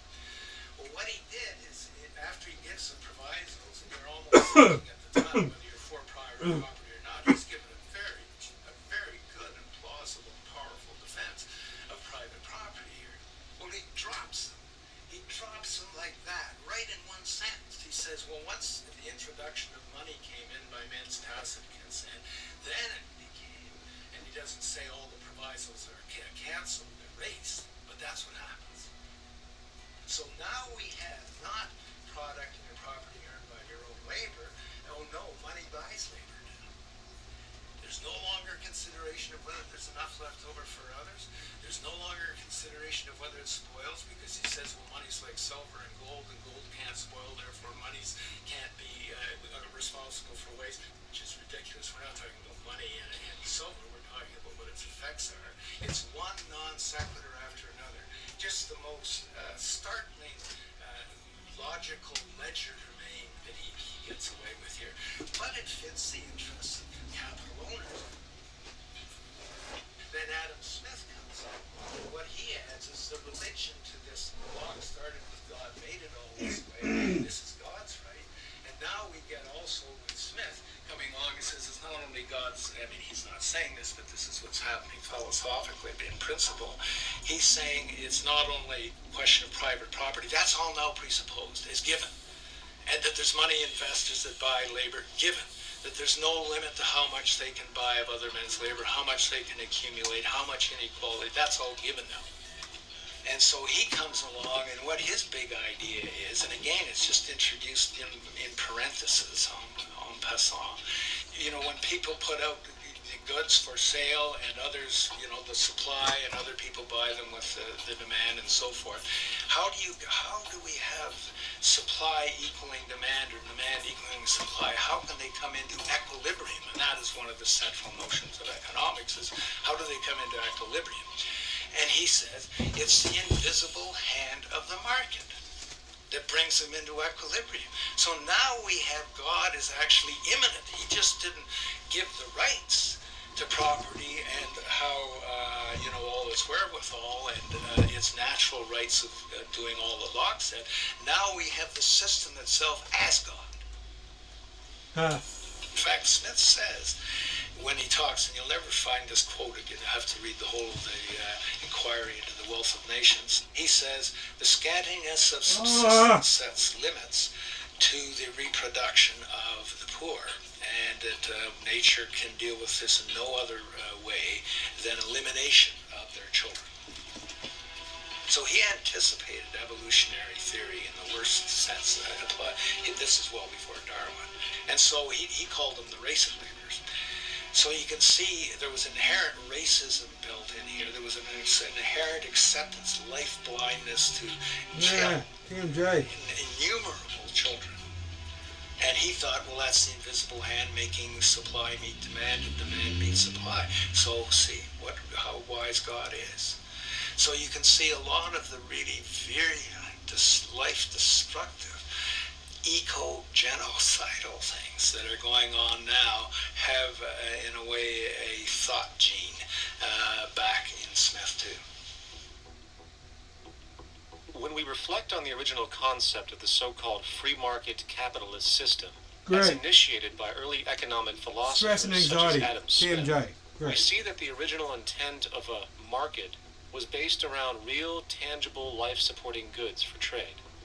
Adam Smith never fathomed that the most profitable economic sector on the planet would eventually be in the arena of financial Avoid trading, actions that or cause your so-called symptoms, such as investment, yawning, singing, or chewing where gum. money itself is I'm simply chewing gum gained because I by was the doing it. movement of other money in an arbitrary game which holds zero productive merit to society. Yet, regardless of Smith's intent, the door for such seemingly anomalous advents was left wide open by one fundamental tenet of this theory. Money is treated as a commodity in and of itself. Today, in every economy of the world, regardless of the social system they claim, money is pursued for the sake of money and nothing else. The underlying idea, which was mysteriously qualified by Adam Smith with his religious declaration of the invisible hand, is that the narrow, self-interested pursuit of this fictional commodity will somehow magically manifest human and social well-being and progress. The reality is that the monetary incentive interest, or what some have termed the money sequence of value, has now completely decoupled from the foundational life interest, which could be termed the life sequence of value. What has happened is that there's a complete confusion in economic doctrine between those two sequences. They think that the money sequence of value delivers the life sequence of value, and that's why they say if more goods are sold, if GDPs rise and so forth, therefore there'll be more well-being, enhanced well-being. We take the GDP to be basically our indicator of social health. Well, there you see the confusion. It's talking about money sequences of value, that is all the receipts, all the revenues that are derived from selling goods.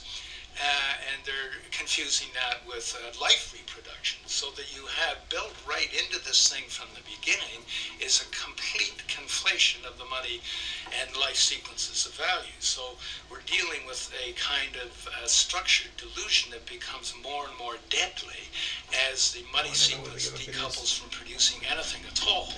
So it's a system disorder, and the system disorder seems to be fatal.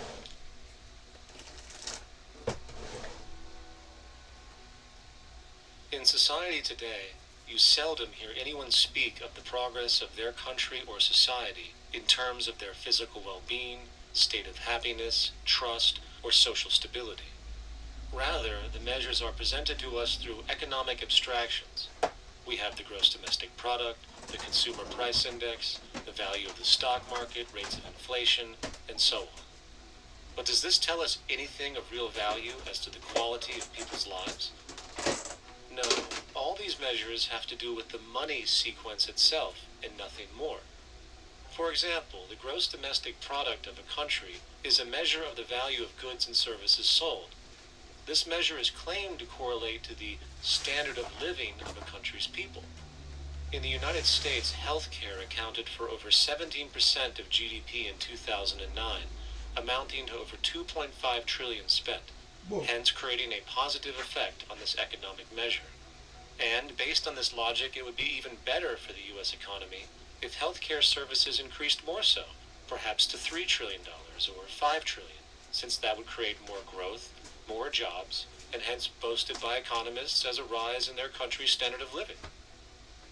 But wait a minute, what do healthcare services actually represent? Well, sick and dying people. That's right. The more unhealthy people there are in America, the better the economy.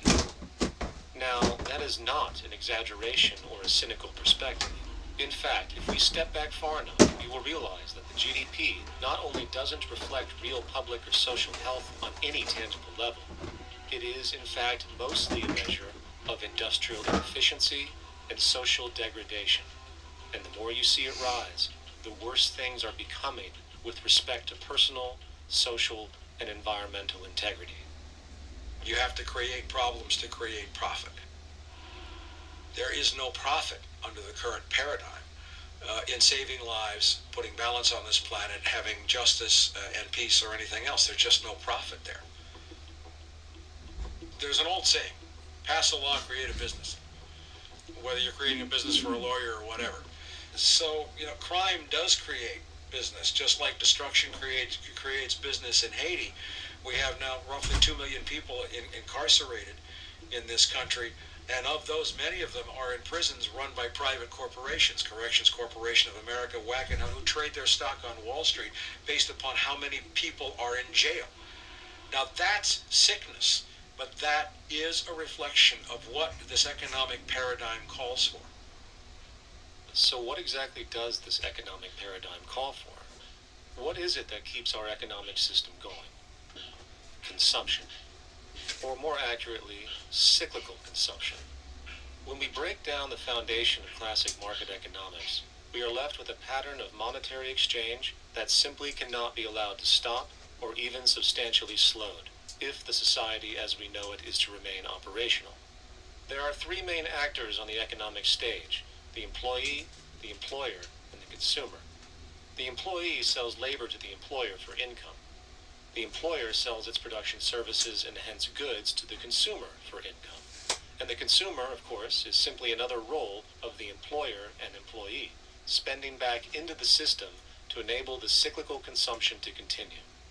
In other words, the global market system is based on the assumption that there will always be enough product demand in society to move enough money around at a rate which can keep the consumption process going. And the faster the rate of consumption, the more so-called economic growth is assumed, and so the machine goes. But hold on, I thought an economy was meant to, economize? Doesn't the very term have to do with preservation and efficiency and a reduction of waste? So how does our system, which demands consumption and the more the better, efficiently preserve or economize at all? Well, it doesn't. The intent of the market system is, in fact, the exact opposite of what a real economy is supposed to do, which is efficiently and conservatively orient the materials for production and distribution of life-supporting goods.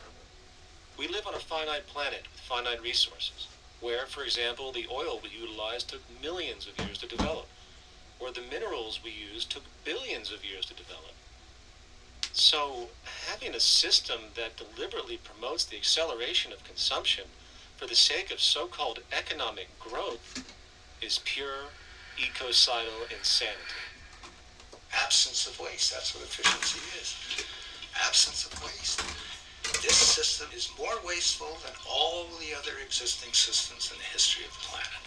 Every level of life organization and life system is in a state of crisis and challenge and decay or collapse. No peer-reviewed journal in the last 30 years will tell you anything different. That is that every life system is in decline, as well as social programs, as well as our water access. Try to name any means of life that isn't threatened and in danger. You can't. There really isn't one, and that's very, very despairing.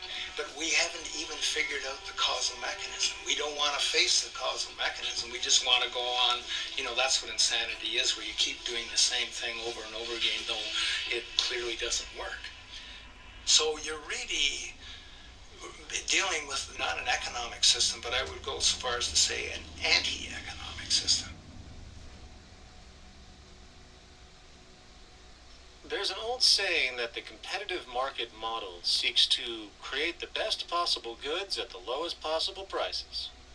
This statement is essentially the incentive concept, which justifies market competition based on the assumption that the result is the production of higher quality goods. If I was going to build myself a table from scratch, I would naturally build it out of the best, most durable materials possible, right? With the intent for it to last as long as possible. Why would I want to make something poor, knowing I would have to eventually do it again and expend more materials and more energy? Well, as rational as that may seem in the physical world, when it comes to the market world, it is not only explicitly irrational, it is not even an option. It is technically impossible to produce the best of anything if a company is to maintain a competitive edge and hence remain affordable to the consumer. Literally everything created and set for sale in the global economy is immediately inferior the moment it is produced, for it is a mathematical impossibility to make the most scientifically advanced, efficient, and strategically sustainable products.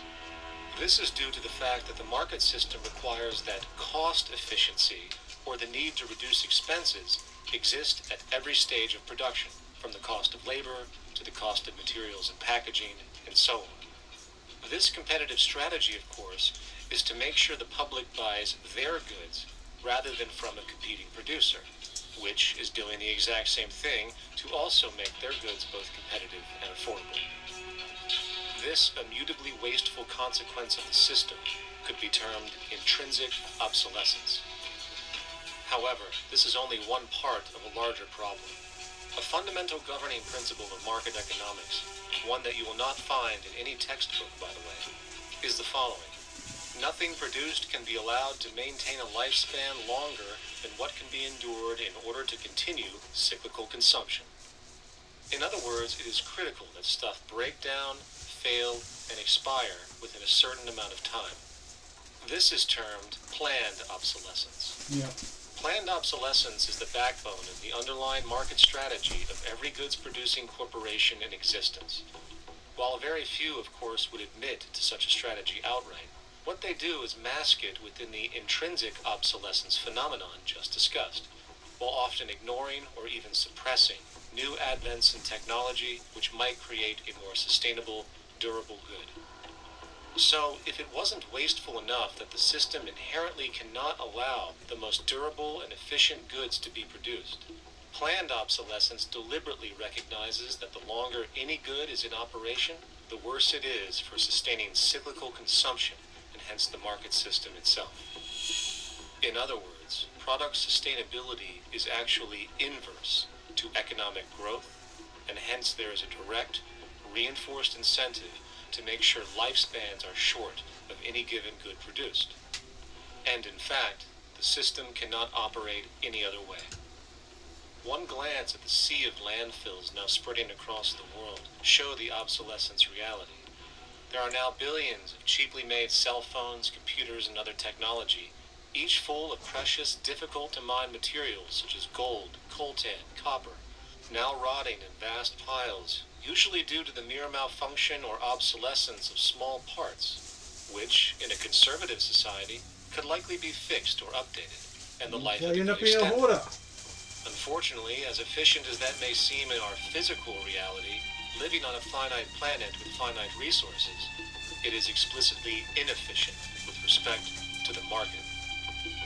To put it into a phrase, efficiency, sustainability, and preservation are the enemies of our economic system.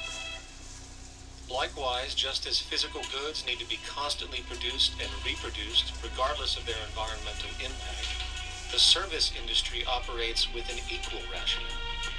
The fact is, there is no monetary benefit to resolving any problems which are currently being serviced. At the end of the day, the last thing the medical establishment really wants is the curing of diseases such as cancer, which would eliminate countless jobs and trillions in revenue. And since we're on the subject, crime and terrorism in this system are good. Well, at least economically, for it is employing police, generating high-value commodities for security, not to mention the value of prisons that are privately owned for profit. And how about war? The war industry in America is a huge driver of GDP, one of the most profitable industries, producing weapons of death and destruction. The favorite game of this industry is to blow things up and then go and rebuild them for profit. We saw this with the windfall billion-dollar contracts made from the Iraq War. The bottom line is that socially negative attributes of society have become positively rewarded ventures for industry, and any interest in problem resolution or environmental sustainability and conservation is intrinsically counter to economic sustainability. And this is why every time you see the GDP rise in any country, you are witnessing an increase in necessity, whether real or contrived. And by definition, a necessity is rooted in inefficiency. Hence, increased necessity means increased inefficiency. The American dream is based on rampant consumerism. It is based upon the fact that mainstream media, and especially commercial advertising, all corporations who need this infinite growth, have convinced us or brainwashed most people in America, and hence the world, that we have to have X number of material possessions and the possibility of gaining infinitely more material possessions in order to be happy. That's just not true. So why do people continue to buy in this way, which is ultimately eco-genocidal in its systemic effects? And it just is classical offering conditioning. You simply put inputs of conditioning into the organism, and you have outputs of a desired behaviors or goals or objectives.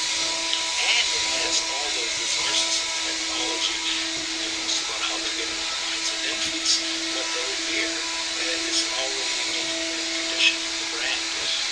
Then you see, well, that's how people have been such fools, the way they become fools. And it's a value system disorder.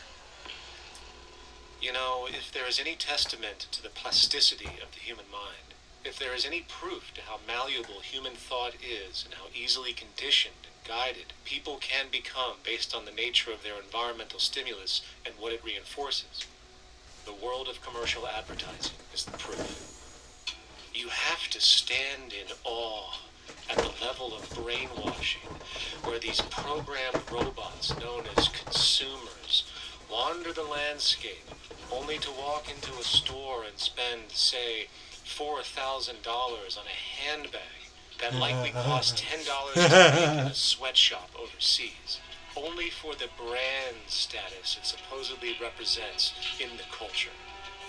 Or perhaps the ancient communal traditions which increase trust and cohesiveness in society, which have now been hijacked by acquisitive, materialistic values, where now annually we exchange useless crap a few times a year. And we might wonder why so many today have a compulsion to shopping and acquisition, when it is clear that they have been conditioned from childhood to expect material goods as a sign of their status with friends and family. The fact is, the foundation of any society are the values that support its operation.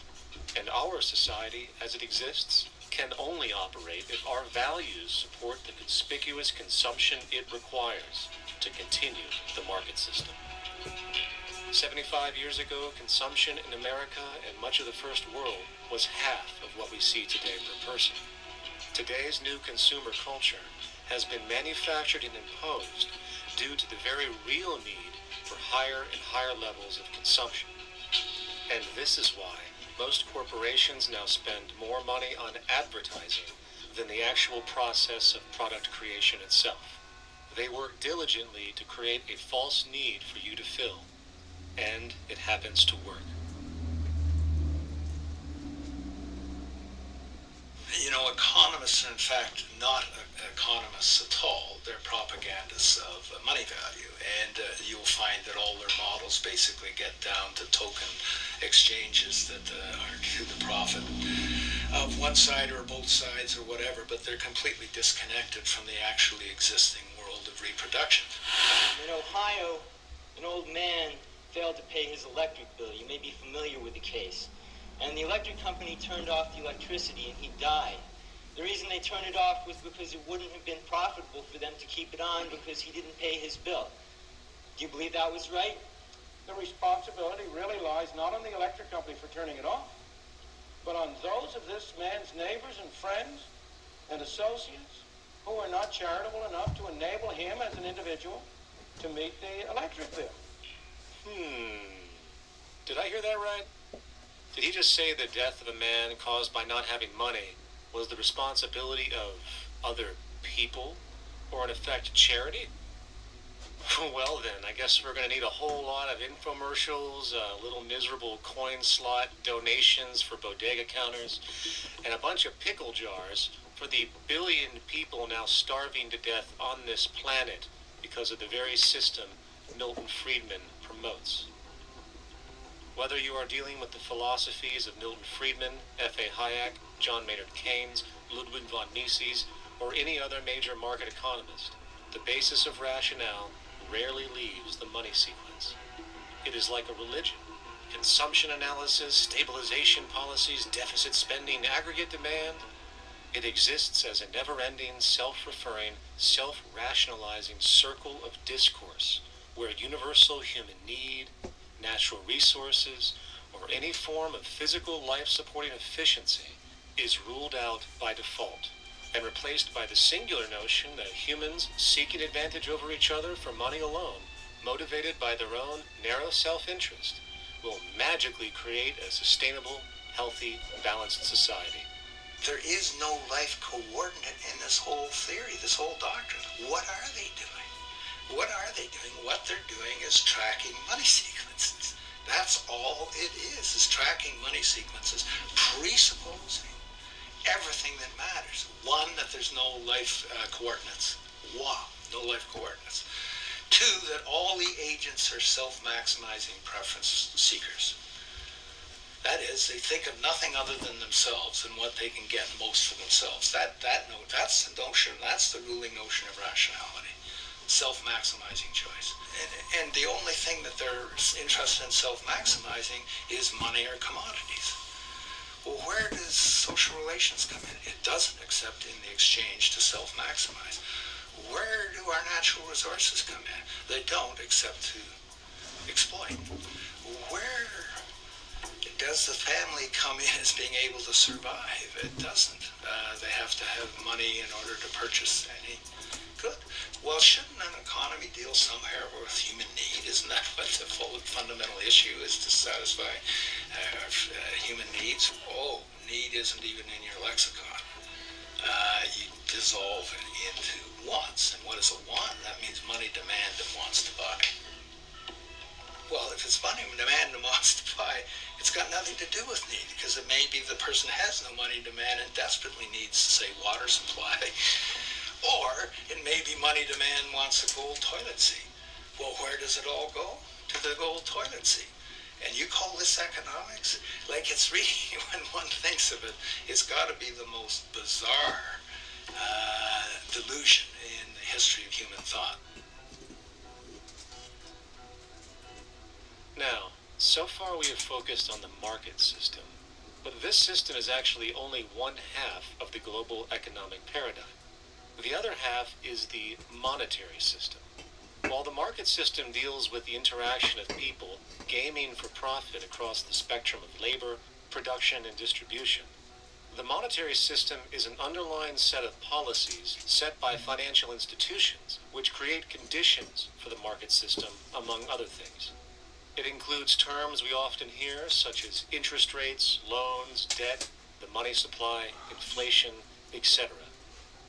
And while you might want to pull your hair out listening to the gibberish coming from the monetary economists, modest preemptive actions can obviate the need of more drastic actions at a later date.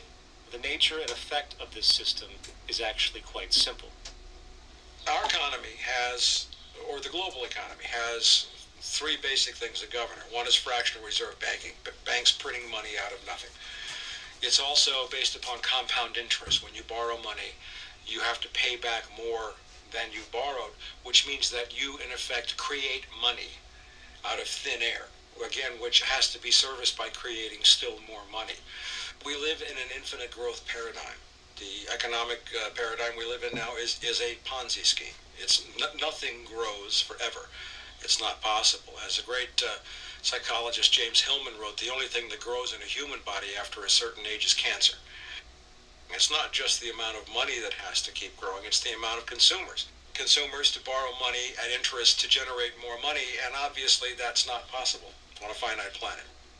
People are basically vehicles to just create money, which must create more money. This is why Elon Musk talks about which is what's happening. Population collapse. He doesn't actually care about the future of humanity. He just wants more consumers. About the monetary system. Which fucking Tesla's track. All money is created It's out a of data debt. collection company pretending to sell cars. Debt, whether it What sells materialized cars from is like an treasury auxiliary bonds, thing to home data loan collection. contracts, or credit cards.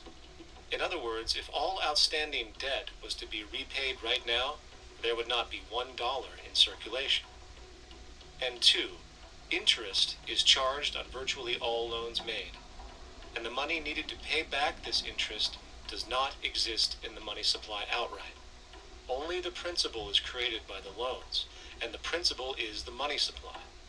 So, if all this debt was to be repaid right now, not only would there not be $1 left in circulation, there would also be a gigantic amount of money owed that is literally impossible to pay back, for it does not exist.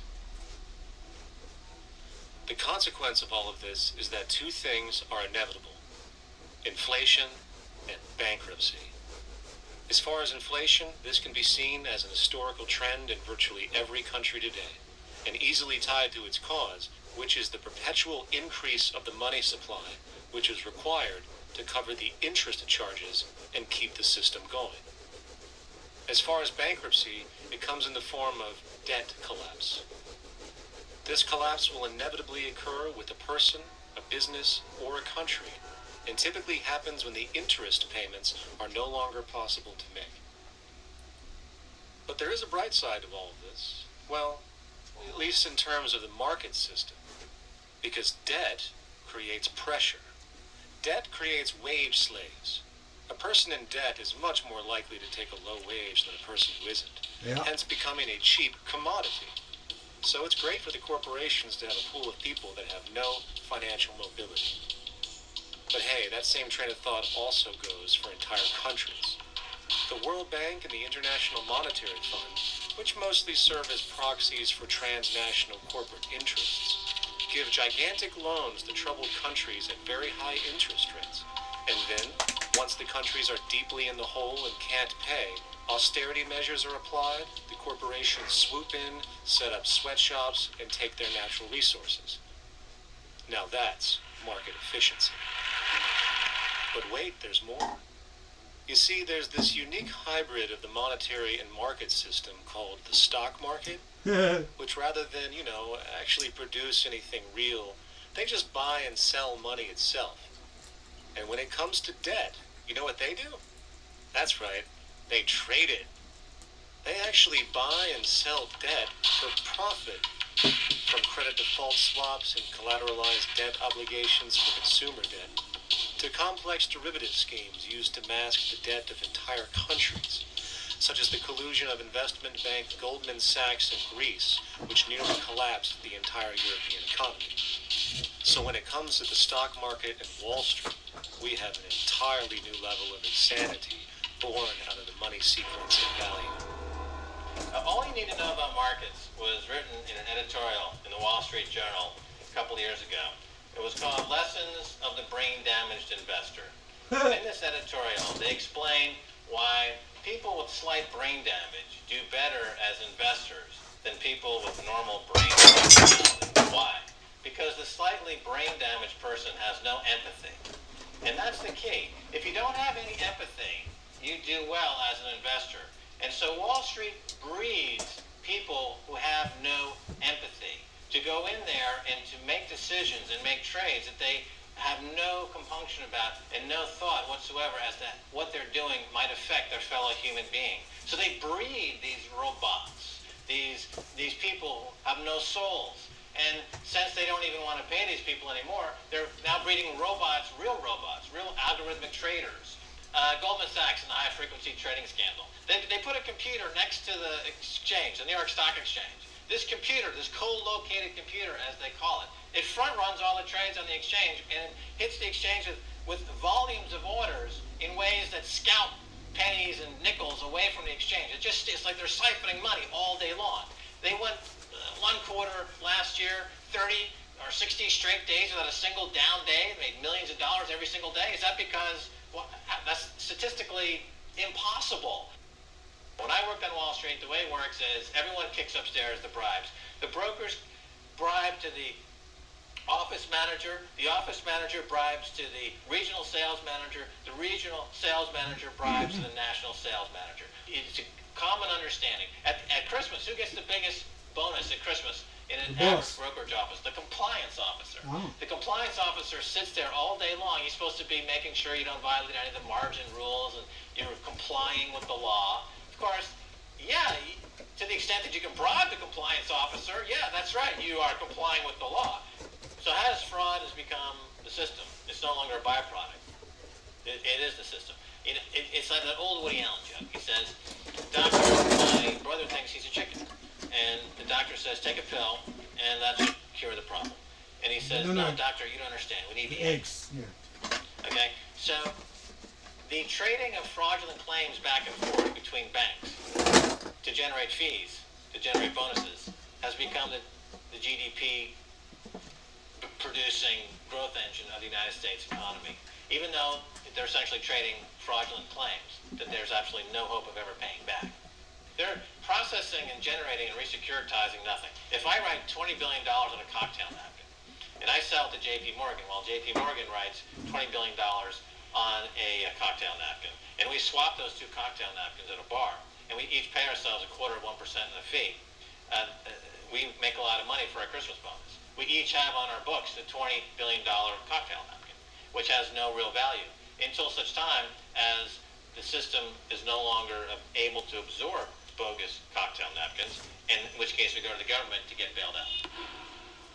And because of Wall Street and the global stock market, there are now conservatively about $700 trillion of outstanding fraudulent claims known as derivatives, still waiting to collapse, a value amounting to over 10 times the gross domestic product of the entire planet.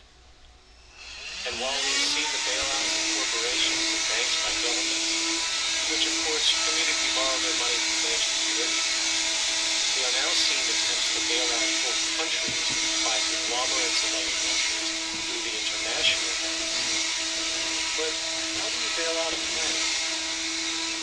There is no country out there that isn't now saturated with debt. The cascade of sovereign debt defaults we have seen can only be revealed when the math is taken into account. It has been estimated in the United States alone that income tax would need to be raised 65% per person just to cover the interest in the near future. Economists are now foreshadowing that within a few decades, 60% of the countries on the planet will be bankrupt. But, hold on, let me get this straight. The world is going bankrupt, whatever the hell that means, because of this idea called debt, which doesn't even exist in the physical reality. It's only part of a game that we've invented. It's hot. And yet, the well-being of billions of people is now being compromised. Extreme layoffs, tent cities, accelerating poverty, austerity measures imposed, schools shutting down, child hunger, and other levels of familial deprivation, all because of this elaborate fiction. What are we, fucking stupid?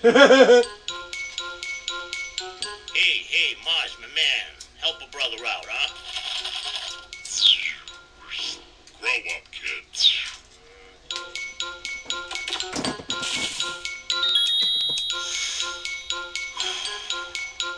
Saturn, what's up, man? You remember that smoking nebula I hooked you up with a while back?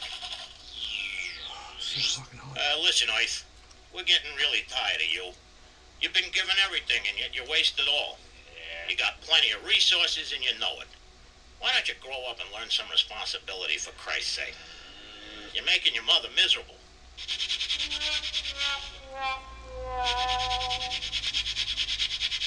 You're on your own, pal. It's so hot. Yeah, whatever.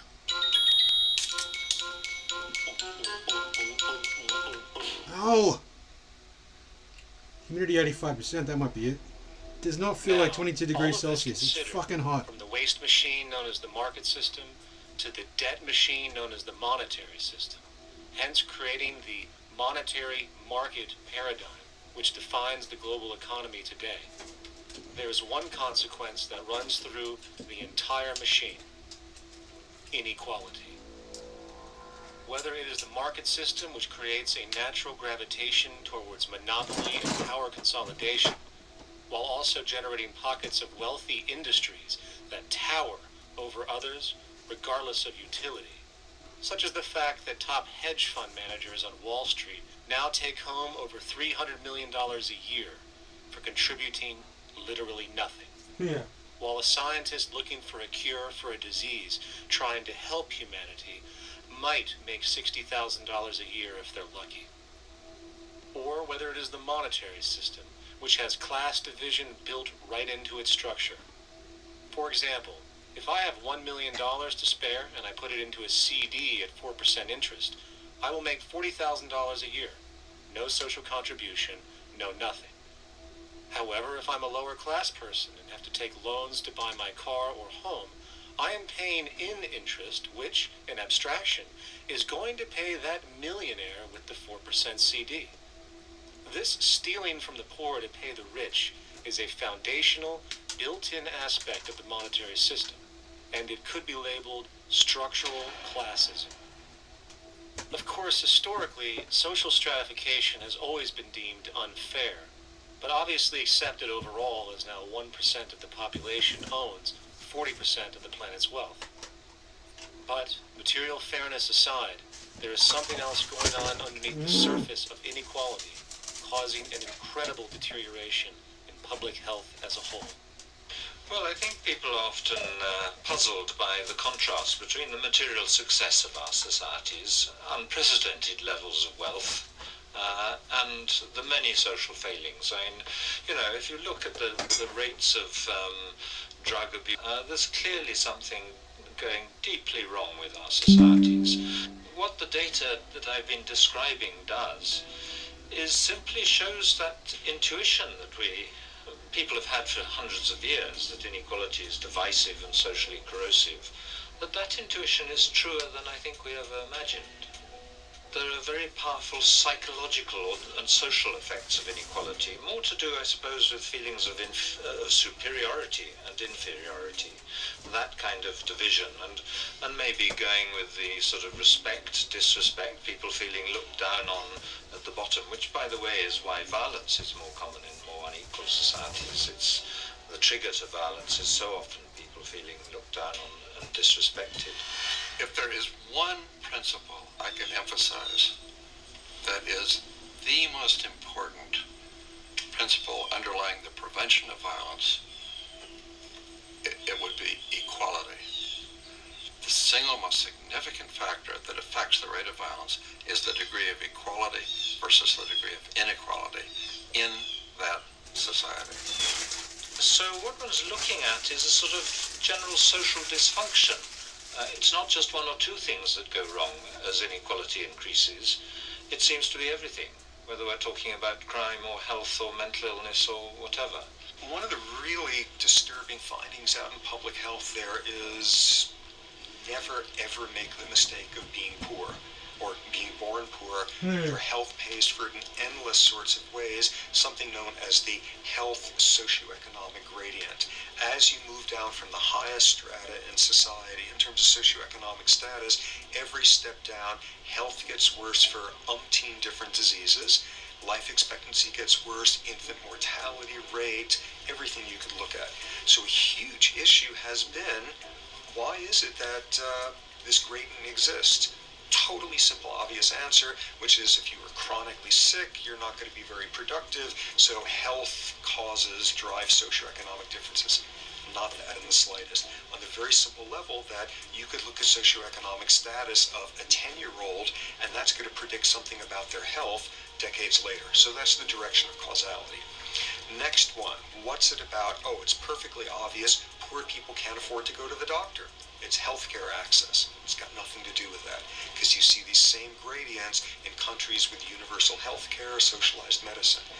Okay, next simple explanation. Oh, on the average, the poorer you are, the more likely you are to smoke, to drink, to all sorts of lifestyle risk factor stuff. Yeah, those contribute, but careful studies have shown that explains maybe about a third of the variability. So what's left? And what's left is having a ton to do with the stress of poverty. So the poorer you are, starting off being, the person who's $1 income behind Bill Gates, the poorer you are in this country, on the average, the worse your health is. This tells us something really important. The health connection with poverty is not about being poor, it's about feeling poor. Increasingly, we recognize that chronic stress has an important influence on health, but the most important sources of stress are the quality of social relations. And if there is anything that lowers the quality of social relations, It is the socioeconomic stratification of society. What science has now shown is that regardless of material wealth, the stress of simply living in a stratified society leads to a vast spectrum of public health problems. And the greater the inequality, the worse they become. Life expectancy, longer in more equal countries. Drug abuse, less in more equal countries. Mental illness, less in more equal countries. Social capital, meaning the ability of people to trust each other, naturally greater in more equal countries. Educational scores, higher in more equal countries. Homicide rates, less in more equal countries. Crime and rates of imprisonment, less in more equal countries. It goes on and on. Infant mortality, obesity, teen birth rate, less in more equal countries. And perhaps most interesting, innovation, greater in more equal countries, which challenges the age-old notion that a competitive, stratified society is somehow more creative and inventive. Moreover, a study done in the UK called the Whitehall Study confirmed that there is a social distribution of disease as you go from the top of the socioeconomic ladder to the bottom. For example, it was found that the lowest rungs of the hierarchy had a fourfold increase of heart disease-based mortality compared to the highest rungs. And this pattern exists irrespective of access to health care. Hence, the worse a person's relative financial status, the worse their health is going to be on average. This phenomenon is rooted in what could be termed psychosocial stress, and it is at the foundation of the greatest social distortions plaguing our society today. Its cause? The monetary market system.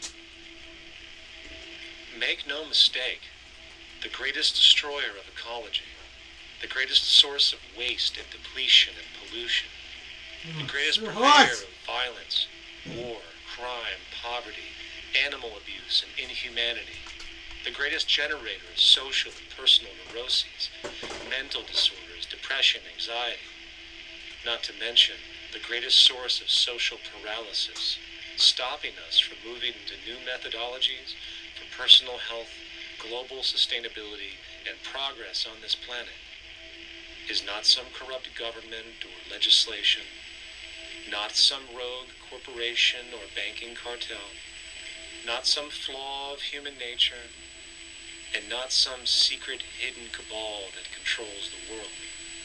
It is, in fact, the socio-economic system itself at its very foundation.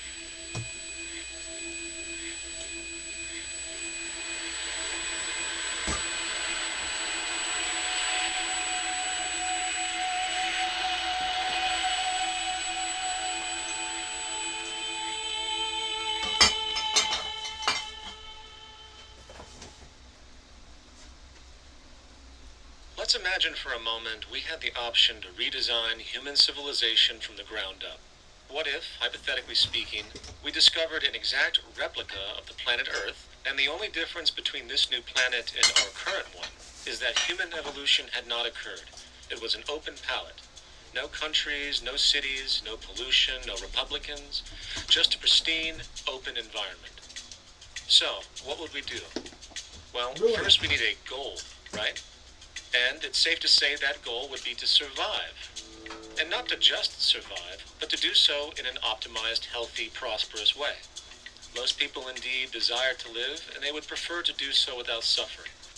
Therefore, the basis of this civilization needs to be as supportive and hence sustainable for human life as possible, taking into account the material needs of all the world's people while trying to remove anything that could hurt us in the long run. That goal of, say, maximum sustainability understood, the next question regards our method. What kind of approach do we take? Well, let's see. Last I checked, politics was the method of social operation on Earth. So what do the doctrines of the Republicans, liberals, conservatives, or socialists have to say about societal design? Not a damn thing. Okay, then what about religion? Surely the great creator had to have left some blueprint somewhere. No, nothing I can find. Okay then, so what's left? it appears something called science. Science is unique in that its methods demand not only that the ideas proposed be tested and replicated, but everything science comes up with is also inherently falsifiable. In other words, unlike religion and politics, science has no ego, and everything it suggests accepts the possibility of being proven wrong eventually. It holds on to nothing and evolves constantly. Well, that sounds natural enough to me. So then, based on the current state of scientific knowledge in the early 21st century, along with our goal of maximum sustainability for the human population, how do we begin the actual process of construction? Well, the first question to ask, what do we need to survive? The answer, of course, are planetary resources. Whether it is the water we drink, the energy we use, the raw materials we utilize to create tools and shelter, the planet hosts an inventory of resources, many of which are demanded for our survival. So, given that reality, it becomes critical to figure out what we have and where it is. This means we need to conduct a survey. We simply locate and identify every physical resource on the planet we can, along with the amount available at each location, from the deposits of copper, to the most potent locations for wind farms to produce energy, to the natural freshwater springs, to an assessment of the amount of fish in the ocean, to the most prime arable land for food cultivation, etc. But since we humans are going to be consuming these resources over time, we then realize that not only do we need to locate and identify, we also need to track. We need to make sure we don't run out of any of this stuff. That would be bad. And this means not only tracking our rates of use, but the rates of earthly regeneration as well, such as how long it takes for, say, a tree to grow, or a spring. Alright, I'm going to push through. I don't understand. It's... According to the news, it is a heat wave. But according to the app, it's like 23 degrees. It is supposed to be winter. It is so fucking annoyingly.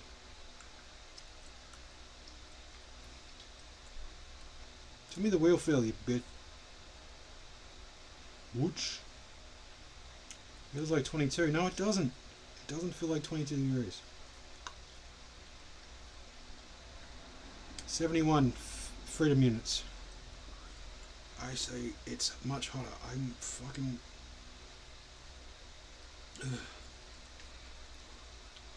I'm gasping! Replenish.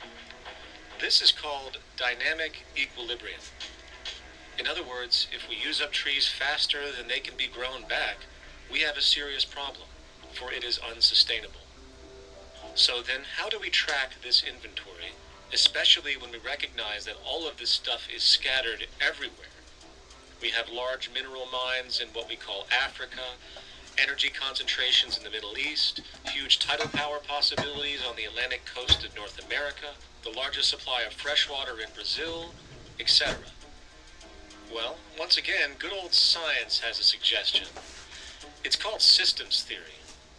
Systems theory recognizes that the fabric of the natural world, from human biology to the earthly biosphere to the gravitational pull of the solar system itself, is one huge synergistically connected system, fully interlinked.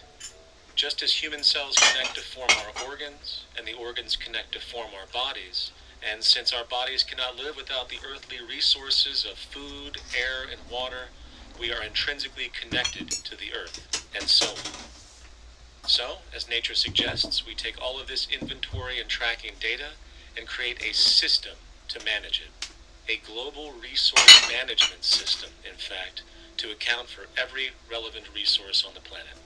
There is simply no logical alternative if our goal as a species is survival in the long run. We have to keep track as a whole. That understood, we can now consider production. How do we use all this stuff? What will our process of production be, and what do we need to consider to make sure it is as optimized as possible to maximize our sustainability? Well, the first thing that jumps right out at us is the fact that we need to constantly try and preserve. The planet's resources are essentially finite, so it is important that we be strategic strategic preservation is key. The second thing we recognize is that some resources are really not as good as others in their performance. In fact, some of this stuff, when put into use, has a terrible effect on the environment, which invariably hinders our own health. For example, oil and fossil fuels, no matter how you cut it, release some pretty destructive agents into the environment. Therefore, it is critical we do our best to use such things only when we really have to, if at all. Fortunately for us, we see a ton of solar, wind, tidal, wave, heat differential, and geothermal possibilities for energy production, so we can strategize objectively about what we use and where to avoid what could be called negative retroactions, or anything that results from production or use that damages the environment and hence ourselves. We will call this strategic safety to couple in with our strategic preservation. But production strategies do not stop there. We are going to need an efficiency strategy for the actual mechanics of production itself. And what we find is that there are roughly 3 specific protocols we must adhere to. 1. Every good we produce must be designed to last as long as possible. Naturally, the more things break down, the more resources we are going to need to replace them, and the more waste produced. 2. When things do break down or are no longer usable for whatever reason, it is critical that we harvest or recycle as much as we possibly can. So the production design must take this into account directly at the very earliest stages. 3. Quickly evolving technologies such as electronics, which are subject to the fastest rates of technological obsolescence, would need to be designed to foreshadow and accommodate physical updates. The last thing we want to do is throw away an entire computer system just because it has only one broken part or is outdated. So we simply design the components to be easily updated, part by part, standardized, and universally interchangeable, foreshadowed by the current trend of technological change. And when we realize that the mechanisms of strategic preservation, strategic safety, and strategic efficiency are purely technical considerations, devoid of any human opinion or bias, we simply program these strategies into a computer which can weigh and calculate all the relevant variables, allowing us to always arrive at the absolute best method for sustainable production based on current understandings. And while that might sound complex, all it is a glorified calculator. Not to mention such multivariate decision-making and monitoring systems are already used across the world today for isolated purposes. It is simply a process of scaling it out. So, now we not only have our resource management system, but also a production management system, both of which are easily computer automated to maximize efficiency, preservation, and safety. The informational reality is that the human mind, or even a group of humans, cannot track what needs to be tracked. It must be done by computers, and it can be. And this brings us to the next level, distribution. What sustainability strategies make sense here? Well, since we know that the shortest distance between 2 points is a straight line, and since energy is required to power transport machines, the less transport distance, the more efficient. Producing goods in one continent and shipping them over to another only makes sense if the goods in question simply cannot be produced in the target area. Otherwise, it is nothing but wasteful. We must localize production, so distribution is simple, fast, and requires the least amount of energy. We'll call this the proximity strategy, which simply means we reduce the travel of goods as much as possible, whether raw materials or finished consumer products. Of course, it might also be important to know what goods we are transporting and why, and this falls under the category of demand. And demand is simply what people need to be healthy and to have a high quality of life. The spectrum of material human needs range from core life-supporting necessities, such as food, clean water, shelter, to social and recreational goods, which allow for relaxation and personal social enjoyment, both important factors in human and social health overall. So, very simply, we take another survey. People describe their needs. demand is assessed and production begins based on that demand. And since the level of demand of different goods will naturally fluctuate and change around different regions, we need to create a demand distribution tracking system, so to avoid overruns and shortages. Of course, this idea is old news. It is used in every major store chain today to make sure they keep up with their inventory. Only this time we are tracking on a global scale. But, wait a minute, we really can't fully understand demand if we don't account for the actual usage of the good itself. Is it logical and sustainable for every single human to, say, have one of everything made, regardless of their usage? No, that would be simply wasteful and inefficient.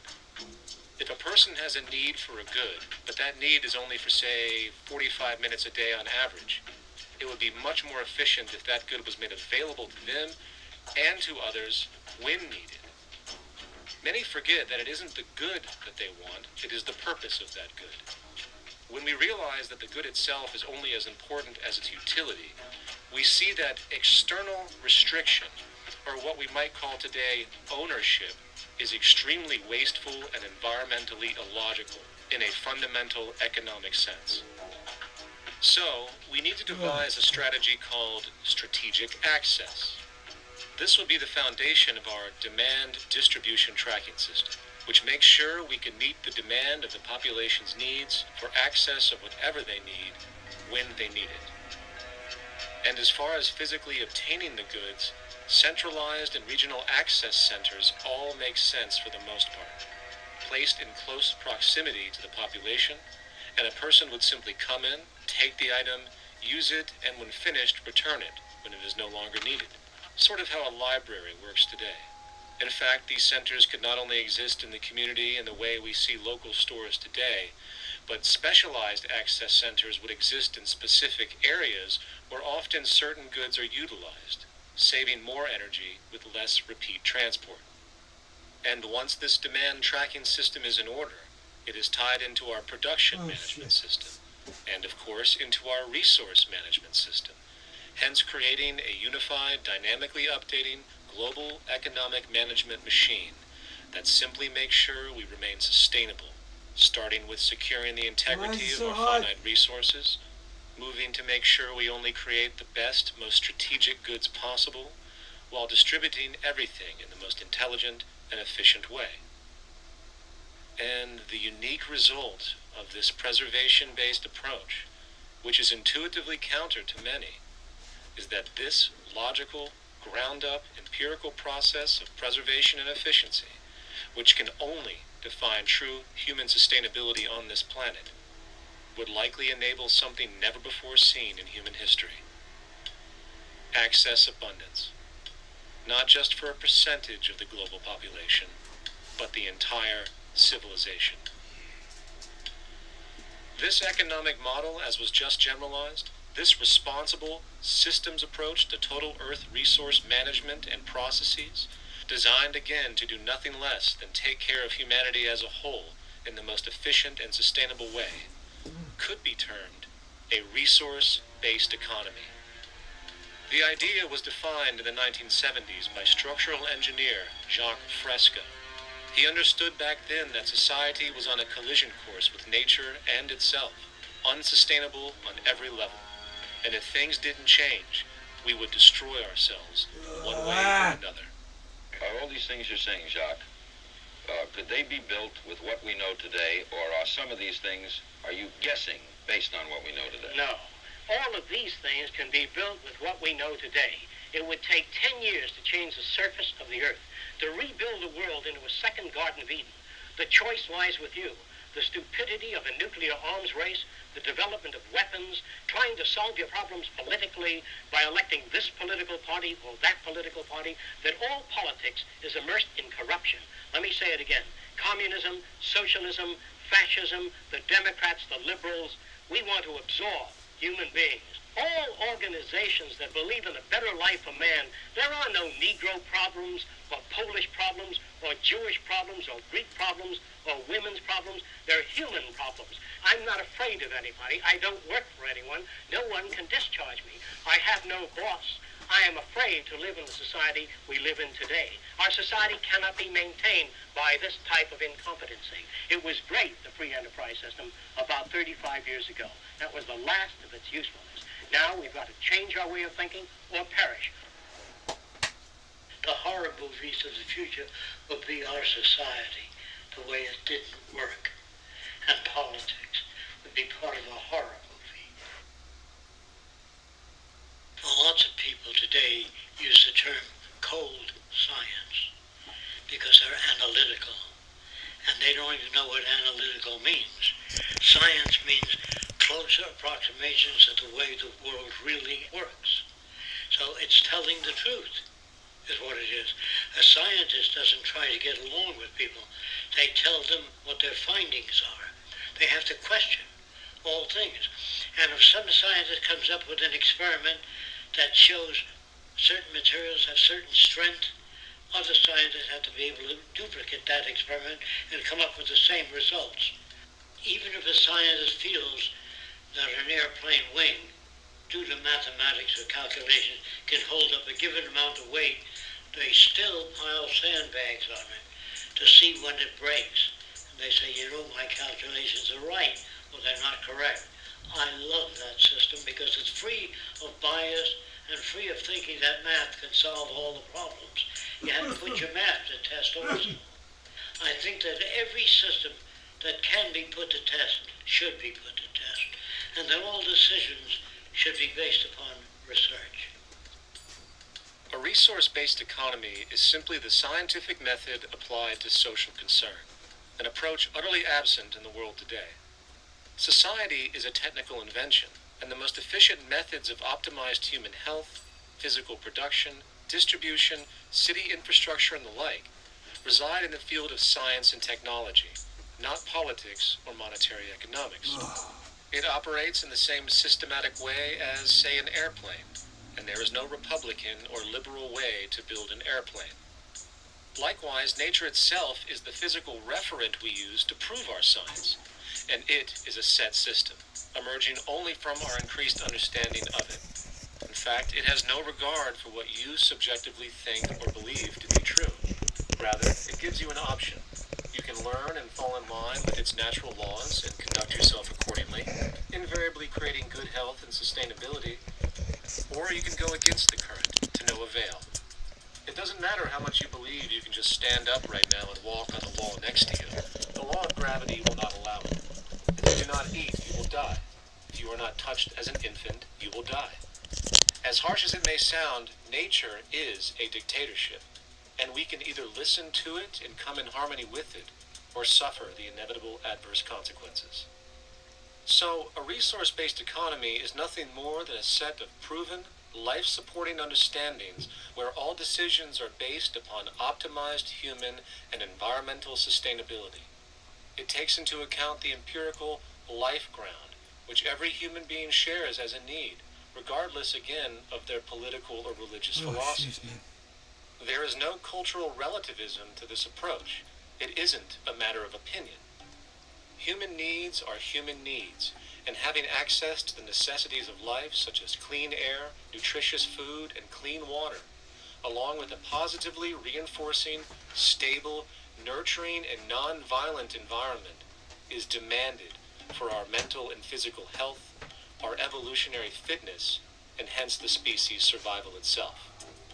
A resource-based economy would be based upon available resources. You can't just bring a lot of people to an island or build a city of 50,000 people without having access to the necessities of life. So when I use the term a comprehensive systems approach, I'm talking about doing an inventory of the area first and determining what that area can supply, not just architectural approach, not just design approach, but design must be based on all of the requirements to enhance human life. And that's what I mean by an integrated way of thinking.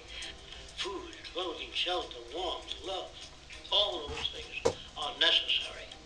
If you deprive people of any of them, you have a lesser human being, less capable of functioning.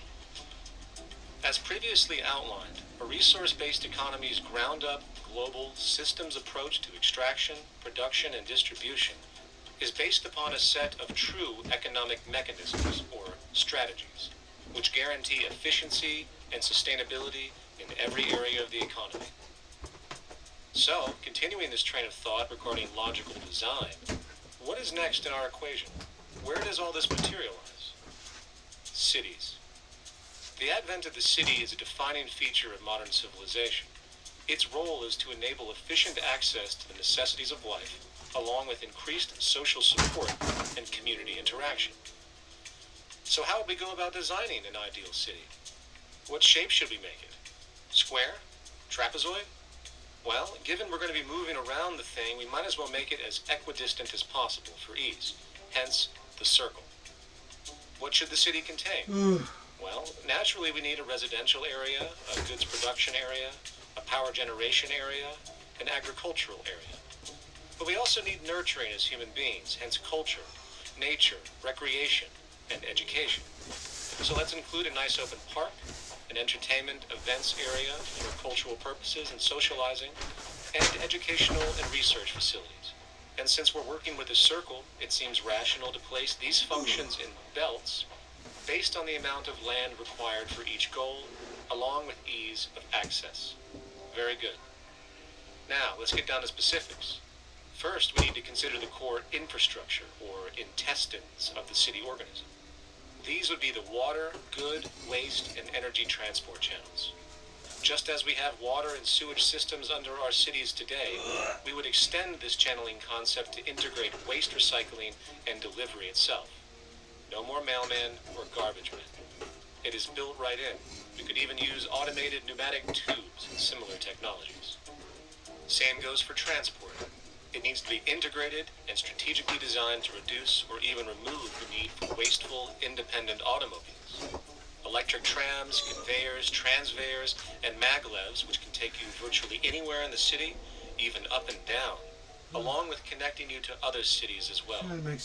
And of course, in the event an automobile is required, it is automated by satellite for safety and integrity. In fact, this automation technology is in working order right now. Automobile accidents kill about 1.2 million people every single year, injuring about 50 million. This is absurd and doesn't have to occur. Between efficient city design and automated driverless cars, this death toll can be virtually eliminated. Agriculture. Today, through our haphazard, cost-cutting industrial methods, using pesticides, excessive fertilizers, and other means, we have successfully destroyed much of the arable land on this planet, not to mention also extensively poisoning our bodies. In fact, industrial and agricultural chemical toxins now show up in virtually every human being tested, including infants. Fortunately, there is a glaring alternative: the soilless mediums of hydroponics and aeroponics, which also reduce nutrient and water requirements by up to 75% of our current usage. Food can now be organically grown on an industrial scale in enclosed vertical farms, such as in 50-story 1-acre plots, virtually eliminating the need for pesticides and hydrocarbons in general. This is the future of industrial food cultivation, efficient, clean, and abundant. So, such advanced systems would be, in part, what comprise our agricultural belt, producing all the food required for the entire city's population, with no need to import anything from the outside, saving time, waste, and energy. And speaking of energy, the energy belt would work in a systems approach to extract electricity from our abundant renewable mediums, specifically wind, solar, geothermal, and heat differentials, and if near water potentials, tidal and wave power. To avoid intermittency and make sure a positive net energy return occurs, these mediums will operate in an integrated system, powering each other when needed, while storing excessive energy to large supercapacitors under the ground, so nothing can go to waste. And not only does the city power itself, particular structures will also power independently and generate electricity through photovoltaic paints, structural pressure transducers, the thermocouple effect, and other current but underutilized technologies. But of course, this begs the question, how does this technology and goods in general get created in the first place? This brings us to production.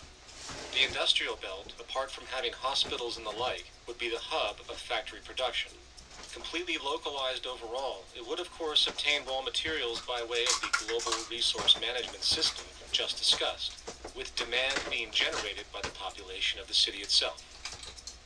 As far as the mechanics of production, we need to discuss a new, powerful phenomenon which was sparked very recently in human history and is on pace to changing everything.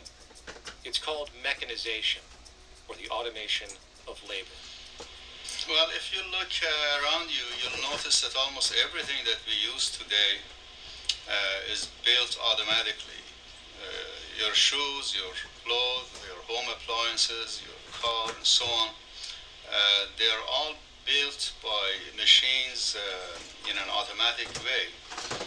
Can we say that the society has not been influenced by these major technological advancements? Of course not. These systems really dictate new structures and new needs, and they make a lot of other things obsolete. So we've been going up in the development and use of technology in an exponential way. So definitely automation is going to continue. You cannot stop technologies that just make sense. Labor automation through technology is at the bottom of every major social transformation in human history. From the agricultural revolution and the invention of the plow, to the industrial revolution and the invention of the powered machine, to the information age we live in now, through essentially the invention of advanced electronics and computers. And with regard to advanced production methods today, mechanization is now evolving on its own, moving away from the traditional method of assembling component parts into a configuration, into an advanced method of creating entire products in one single process. Like most engineers, I'm fascinated by biology because it's so full of examples of extraordinary pieces of engineering. And absolutely, what biology is the study of things that copy themselves. Of course, that's as good a definition of life as we've got. Again, as an engineer, I've always been intrigued by the idea of machines that copy themselves. RepRap is a three-dimensional printer.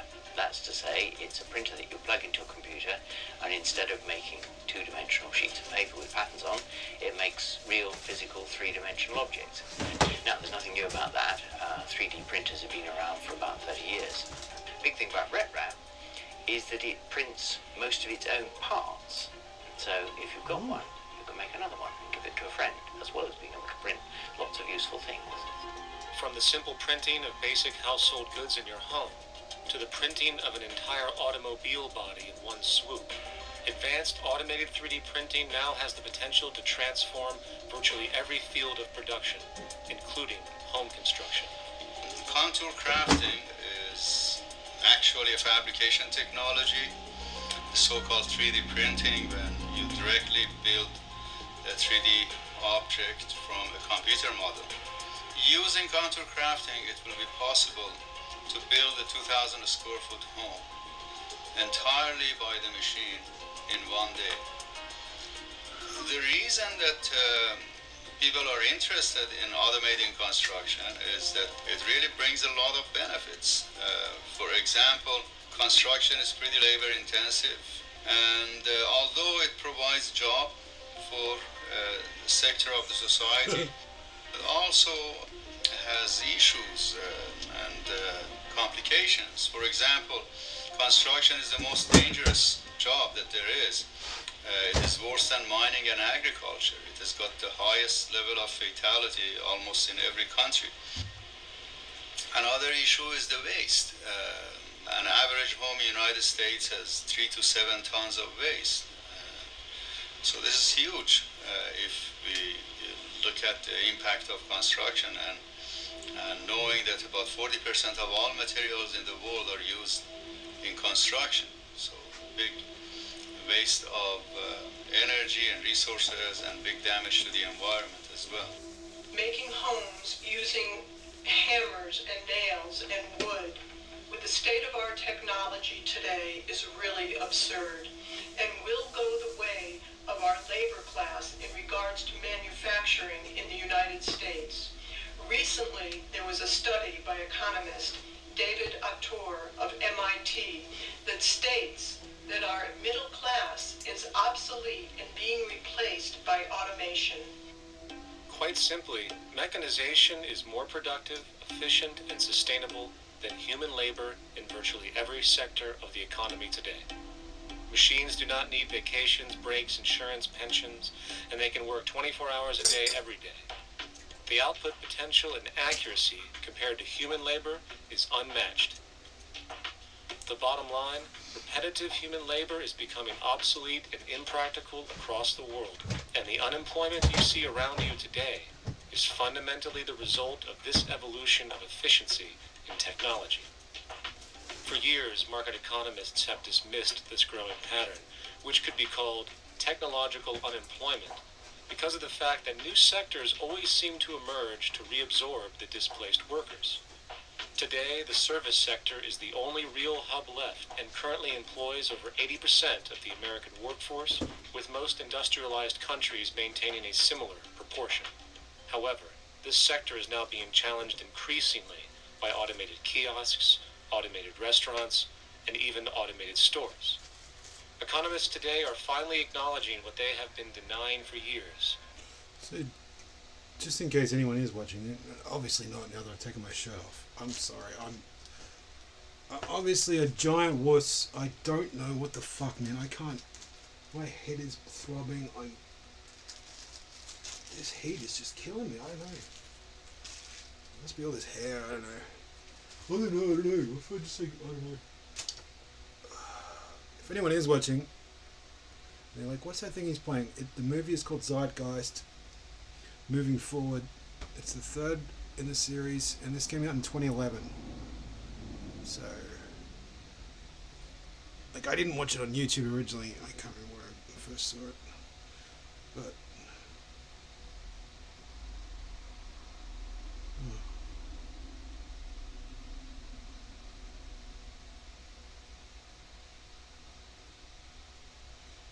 I'm sure I saw some comment before that said this it's 2024 and all this information still relevant. Yeah, no, I can't find it now. There's like 8-year-old comments, 3-year-old comments. I was sure I saw one before that said, "Anyone watching in 2022?" I hate those comments.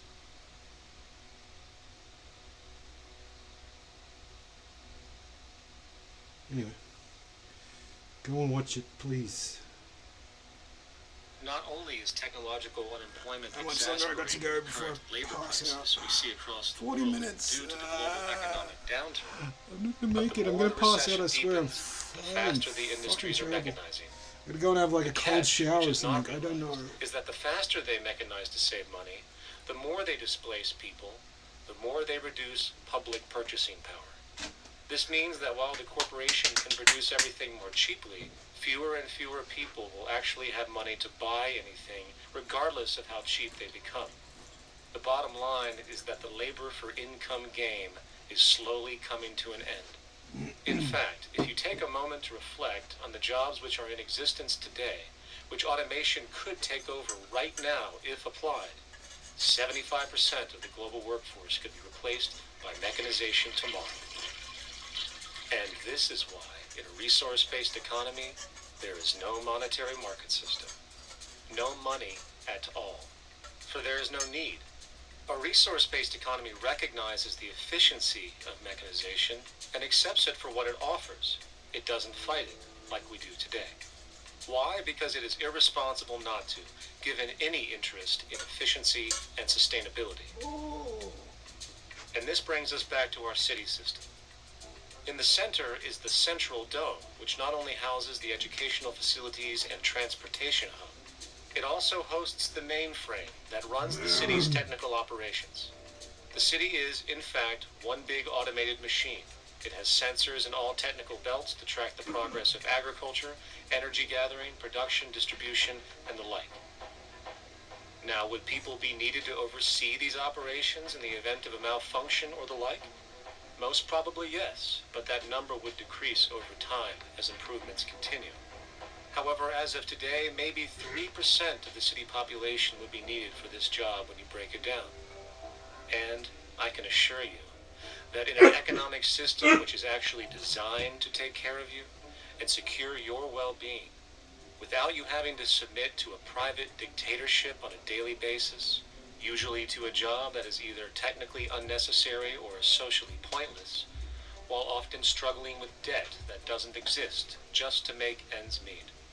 I guarantee you people will volunteer their time left and right to maintain and improve a system that actually takes care of them.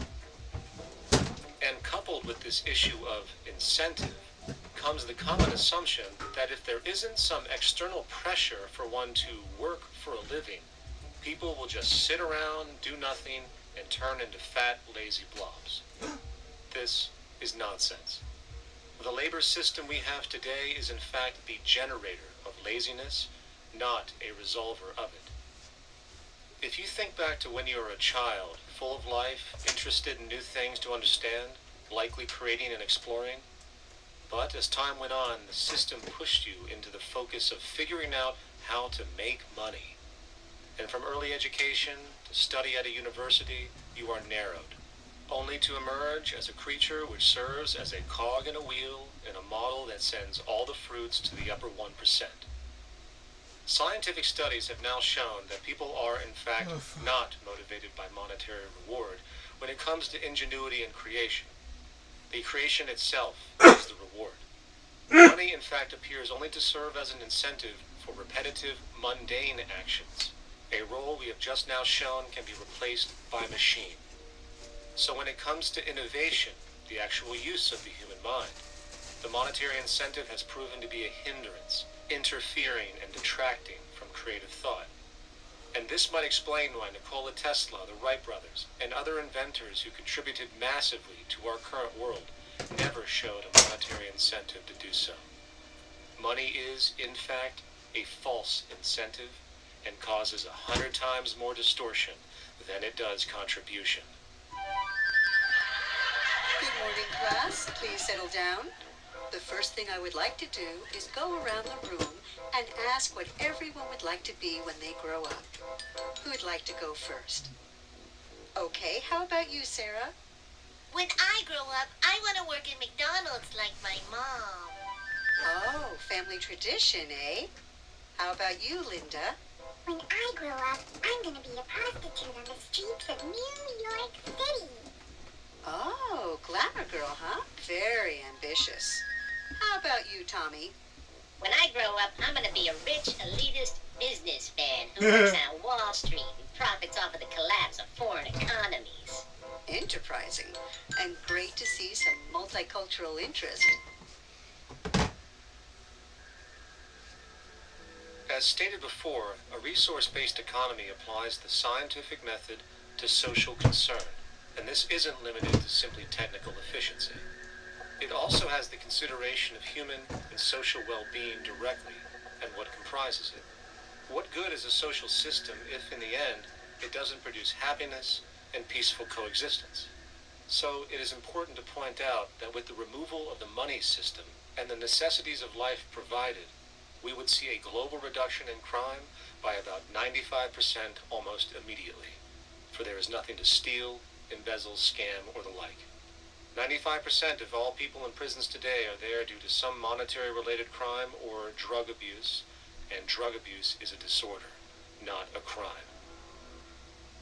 So what about the other 5%, the truly violent, often seeming to some as being violent for the sake of being violent? Are they just evil people?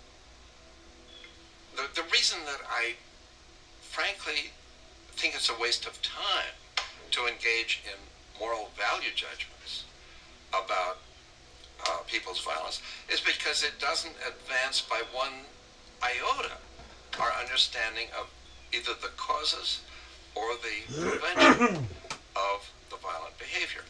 People sometimes ask if I believe in forgiving criminals. My answer to that is, no, I don't believe in forgiveness any more than I believe in condemnation. It's only if we as a society can take the same attitude of treating violence as a problem in public health and preventive medicine rather than as a moral evil. It's only when we make that change in our own attitudes and assumptions and values that we will actually succeed in reducing the level of violence rather than stimulating it, which is what we do now. The more justice you seek, the more hurt you become, because there's no such thing as justice. There is whatever there is out there. That's it. In other words, if people are conditioned to be racist, bigots, if they're brought up in an environment that advocates that, why do you blame the person for it? They're a victim of a subculture. Therefore, they have to be helped. The point is, we have to redesign the environment that produces aberrant behavior. That's the problem, not putting a person in jail. That's why judges, lawyers, freedom of choice, such concepts are dangerous, because it gives you misinformation that the person is bad or that person is a serial killer. Serial killers are made, just like soldiers become serial killers with a machine gun. They've become killing machines, but nobody looks at them as murderers or assassins, because that's natural. So we blame people. We say, well, this guy was a Nazi, he tortured Jews. No, he was brought up to torture Jews. Once you accept the fact that people have individual choices and they're free to make those choices, free to make choices means without being influenced. And I can't understand that at all. All of us are influenced in all our choices by the culture we live in, by our parents, and by the values that dominate. So we're influenced. So there can't be free choices. What's the greatest country in the world? The true answer, I haven't been all over the world, and I don't know enough about different cultures to answer that question. I don't know anybody that speaks that way. They say, it's good old USA, greatest country in the world. There's no survey. Have you been to India? No. Have you been to England? No. Have you been to France? No. What do you make your assumptions on? They can't answer. They get mad at you. They say, well, goddamn it, who the hell are you to tell me what to think?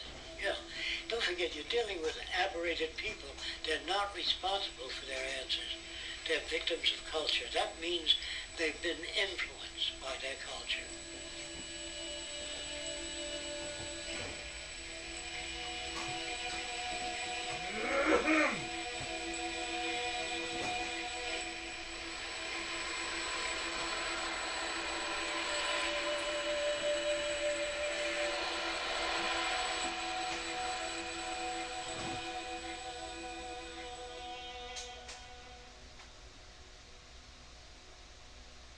When we consider a resource-based economy, there are often a number of arguments that tend to come up with regard to efficiency. Hey!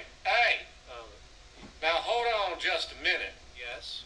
I know what this is. This is called Marxism, buddy.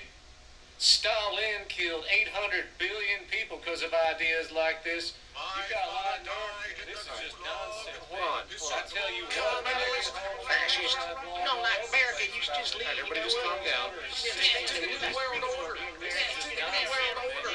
And as the irrationality of the audience grew, shocked and confused, suddenly the narrator suffered a fatal heart attack. And the seemingly communist propaganda film was no more.